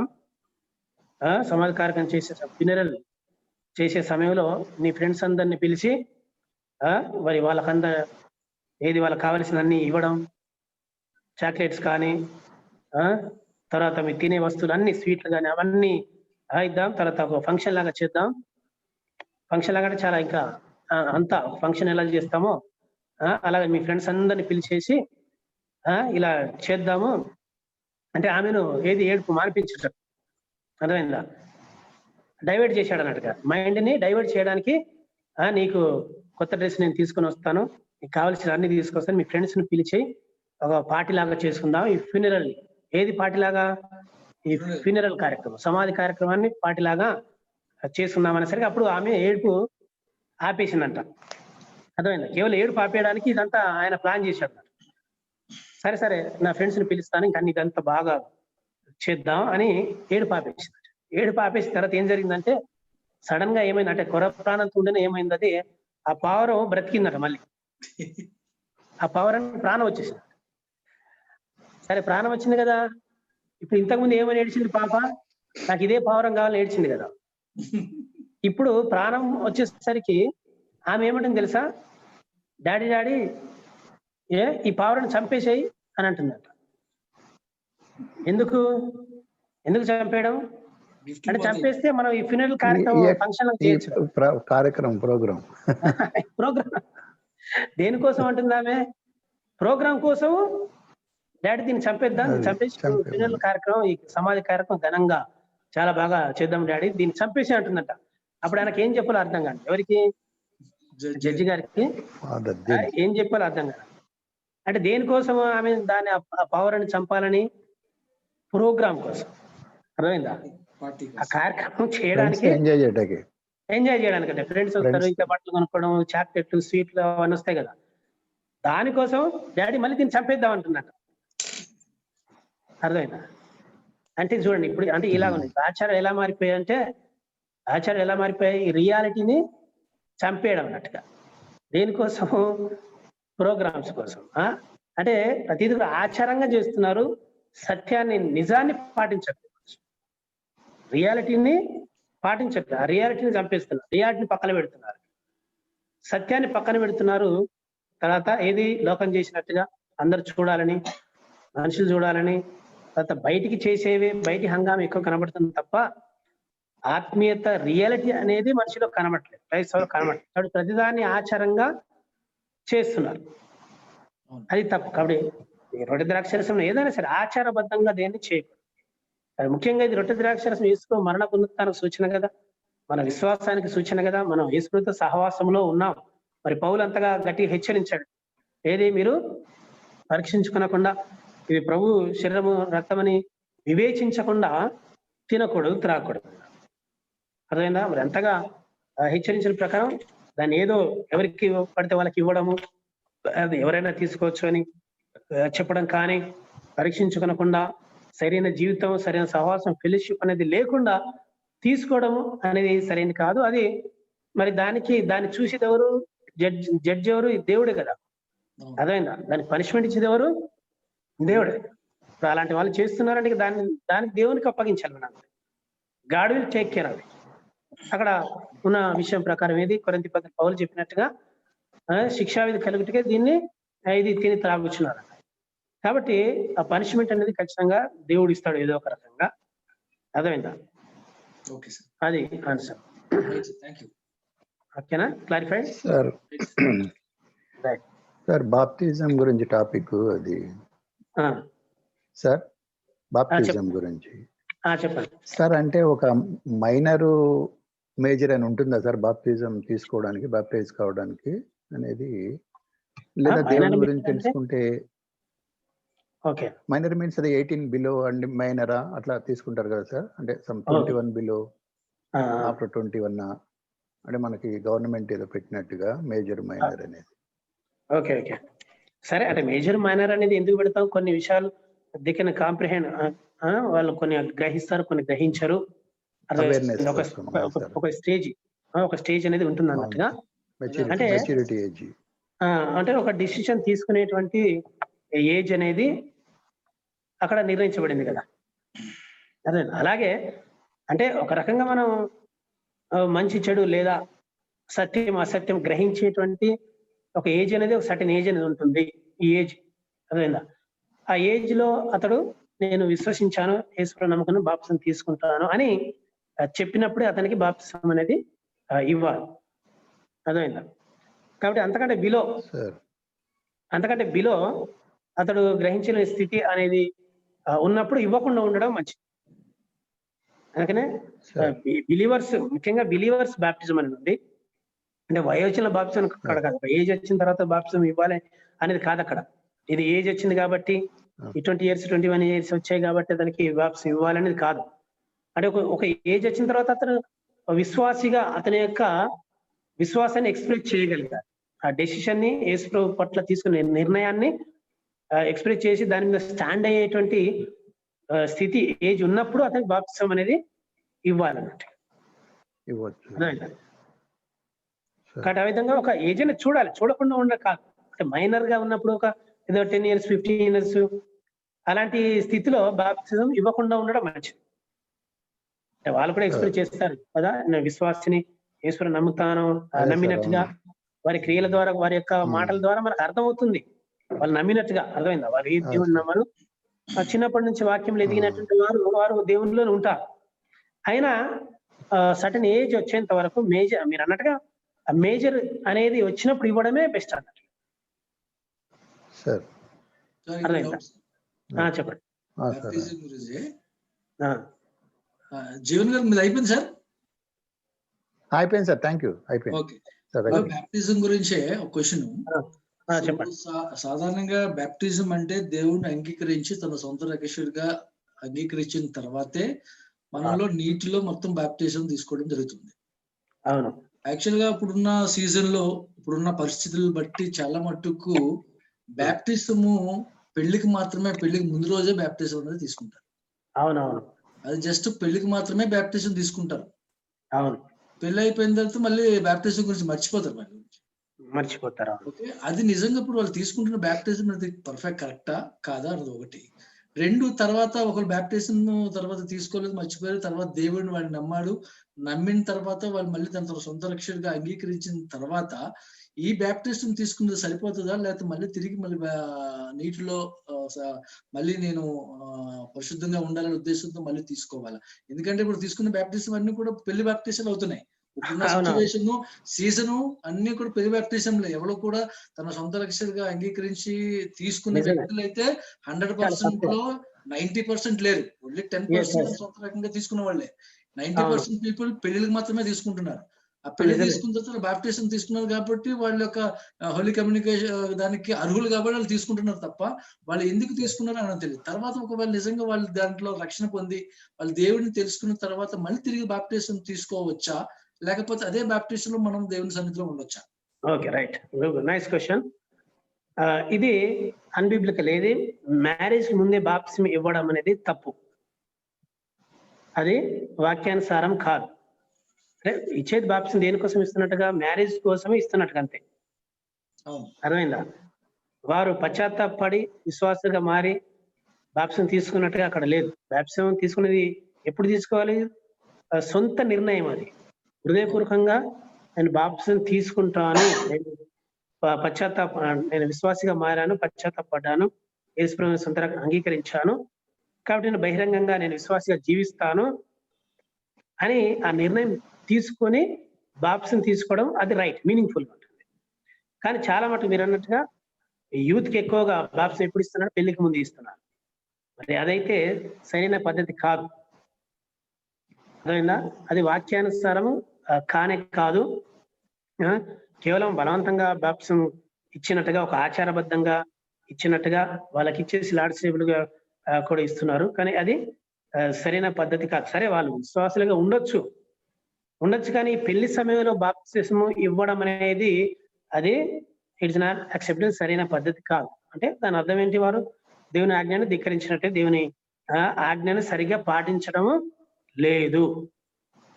తర్వాత మరి వారు మారిన తర్వాత, ఒకవేళ కొన్ని రోజుల తర్వాత వారు మారిన తర్వాత మరి వాళ్ళు పశ్చాత్తాపడిన తర్వాత బాప్టిజం మళ్ళీ తీసుకోవచ్చా అంటే, ఒకసారి బాప్టిజం తీసుకున్న తర్వాత మళ్ళీ తీసుకోవాల్సిన అవసరం లేదు. వారు అంటే హృదయంలో దేవుని అంగీకరిస్తే వారు మారితే సరిపోతుంది.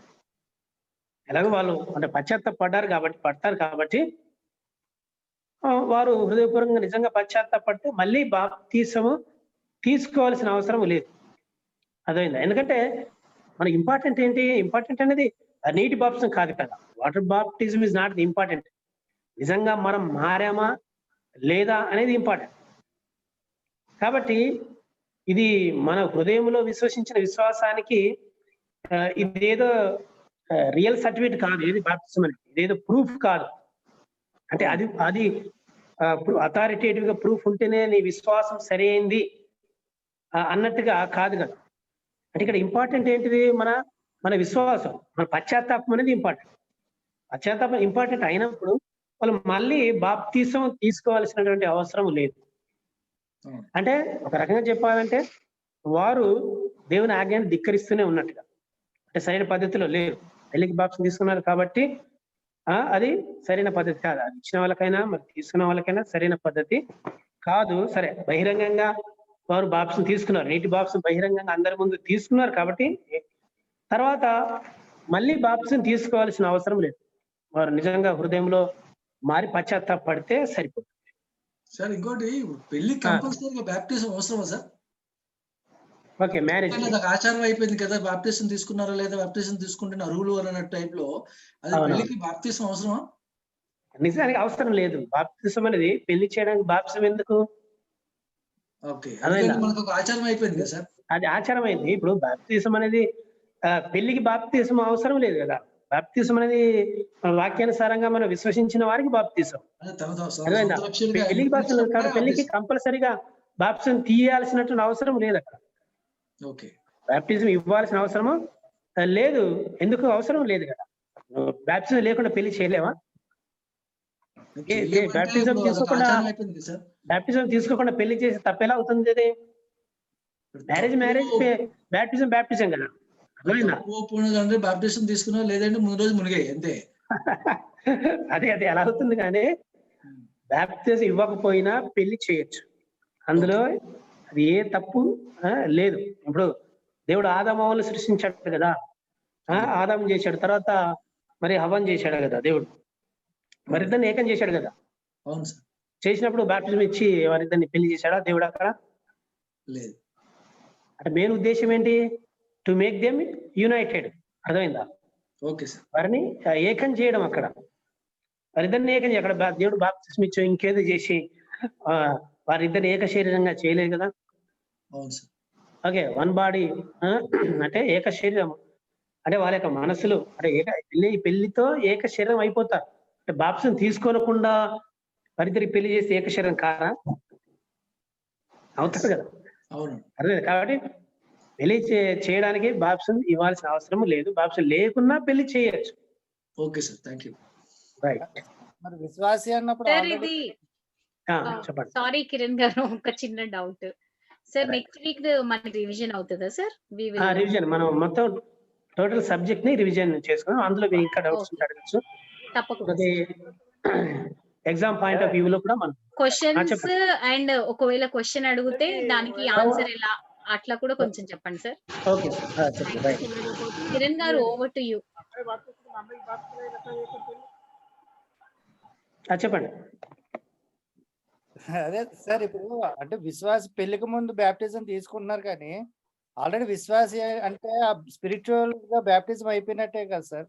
అంటే ముందు మీరు గతంలో ఒకసారి చెప్పారు కదా సార్, స్పిరిచువల్ బాప్టిజం అయిపోయింది. అవును. సార్వత్రిక సంఘంలో చేర్చబడ్డాం కదా విశ్వాసం. అవును. సో ఇప్పుడు బాలికే కానీ ఇది తప్పు కింద మనం ఎలా చూడొచ్చు సార్? అంటే వాటర్ బాప్టిజాన్ని మనం అంటే తప్పు ఎలా అంటే ఇప్పుడు తప్పు ఎలా అంటే మనం విశ్వసించినప్పుడే సరే. ఇప్పుడు విశ్వసించినప్పుడు సార్వత్రిక సంఘంలో కలిసిపోయినట్టే కదా. మరి విశ్వసించినప్పుడు బహిరంగంగా బాప్తిసం తీసుకోనకుండా ఉండడం ఏంటి? ఆజ్ఞ ధిక్కరించినట్టే కదా. అర్థమైందా? ఇప్పుడు యేసుప్రభువు చెప్పాడు కదా, యేసుప్రభువు చెప్పిన ఆజ్ఞ నమ్మి బాప్తిసం తీసుకుని రక్షింపబడును. అర్థమైందా? ఎవరైతే మరి నమ్మారో వారు బాప్తిసం తీసుకోవాలి. నమ్మిన వ్యక్తి బాప్తిసం తీసుకోవాలి. నువ్వు నమ్మినప్పుడు ఎందుకు బాప్తిసం తీసుకోలేదు? First question. అర్థమైందా? నువ్వు నిజంగా నమ్మినప్పుడు బాప్తిసం తీసుకోవాల్సింది కదా. మరి ఎందుకు తీసుకోలేదు అంటే నువ్వు ఒక రకంగా యేసుప్రభువు యొక్క ఆజ్ఞను ధిక్కరిస్తూ వస్తున్నావు. అర్థమైందా? సార్ మళ్ళీ ఒకసారి రిపీట్ చేయరా? ఏది? హలో, ఆ, ఏది? ఇదే ఇదే ఇదే మళ్ళీ ఆన్సర్ కదా. ఒకసారి రిపీట్ చేయండి సార్. ఇప్పుడు ఎప్పుడైతే ఒక వ్యక్తి సరే యేసు ప్రభుని నమ్మాడు, చెప్పేది మీరు మళ్ళీ ఒకసారి రిపీట్ చేయాలి. చెప్తాను. యేసు ప్రభుని ఒక వ్యక్తి విశ్వసించాడు. ఎలా ఇప్పుడు విశ్వాసం అంటే ఏంటి? మనం చెప్పుకున్నట్టుగా ఏంటి? యేసు ప్రభు దేవుడు అని నాకోసం మనిషి తిరిగి లేచాడు. రోమా 9:10 ప్రకారం యేసు ప్రభు అని నీ హృదయంతో విశ్వసి నోటితో ఒప్పుకునేలా నీవు నోటితో ఒప్పుకుంటే నువ్వు రక్షింపబడ్డావు. అర్థమైందా? అంటే హృదయంలో విశ్వసించి నోటితో ఒప్పుకుంటే విశ్వాసంగా మారిపోయావు. అంటే బాప్తిస్మం కంటే ముందే. అర్థమైందా? అలా విశ్వసించినటువంటి వ్యక్తి బాప్తిసం తీసుకోకుండా ఎందుకు డిలే చేయాలి? సార్ ఇప్పుడు అంటే ఇందాక జీవన్ గారు అడిగిన క్వశ్చన్ కి అమ్మాయి 18 years అటైన్ అయ్యేసరికి మ్యారేజ్ చేస్తున్నారు అనుకోండి సార్. అవును. ఇప్పుడు అమ్మాయి అంటే అమ్మాయి 18 years వస్తేనే వాటర్ బ్యాప్టిజం వస్తే మంచిది అని చెప్పినప్పుడు మరి పెళ్లికి ముందు అమ్మాయి తప్పు ఎలాగవుతుంది ఆ పాయింట్ ఆఫ్ వ్యూ? అది అంటే రీజన్ దేనికి ఇస్తున్నారు? పెళ్లి కోసమే అన్నట్టు ఇస్తున్నారు కదా. కేవలం ఇప్పుడు రేపెల్లుండి 3 days లో పెళ్లి, 1 week లో పెళ్లి అన్న సమయంలో అప్పుడు ఇస్తున్నారు. అదే సార్, పాస్టర్స్ అలా చెప్తున్నారు కదా సార్, బ్యాప్టిజం తీసుకోవాలి కదా అని చెప్పేసి వాటర్ బ్యాప్టిజం. సాధారణంగా ఇది దీని తాలూకా ఇంపార్టెన్స్ ఏంటి అనేది చెప్పట్లేదు కదా సార్. అదే ఆచారం అయిపోతుంది. అది ఆశ్చర్యం అయిపోయింది. పెళ్లి చేయాలంటే మేము బాప్టిజం ఇవ్వాలి కదా, మెంబర్షిప్ ఉండాలి కదా అన్నట్టుగా అలా జరుగుతుంది. కానీ అలా చెప్పండి. యాక్చువల్ గా మరి బాప్టిజం అనేది బాప్టిజం ఎందుకోసము ఉంది, బాప్టిజం అనే దానికోసమే చెప్పాలి అంతే. అర్థమైందా? దేవుడు బాప్తిజం దేనికోసం తీసుకోమన్నాడు, ఎప్పుడు తీసుకోమన్నాడు అదే చెప్పాలి కదా. అర్థమైందా? బాప్తిజం ఎప్పుడు తీసుకోవాలో విశ్వసించినప్పుడు. ఇప్పుడు ఫిలిప్పు నపుంసకునికి సువార్త చెప్పినప్పుడు మార్గములు ఉన్నప్పుడే ఆయన విశ్వసించాడు కాబట్టి బాప్తిజం తీసుకున్నాడు కదా. అర్థమైందా? నేను బాప్తిజం తీసుకుంటాను, నాకు బాప్తిజం ఇవ్వండి అని అక్కడ అన్నాడు. ఆ విధమైనటువంటి మనసు అనేది ఉండాలి. అర్థమైందా?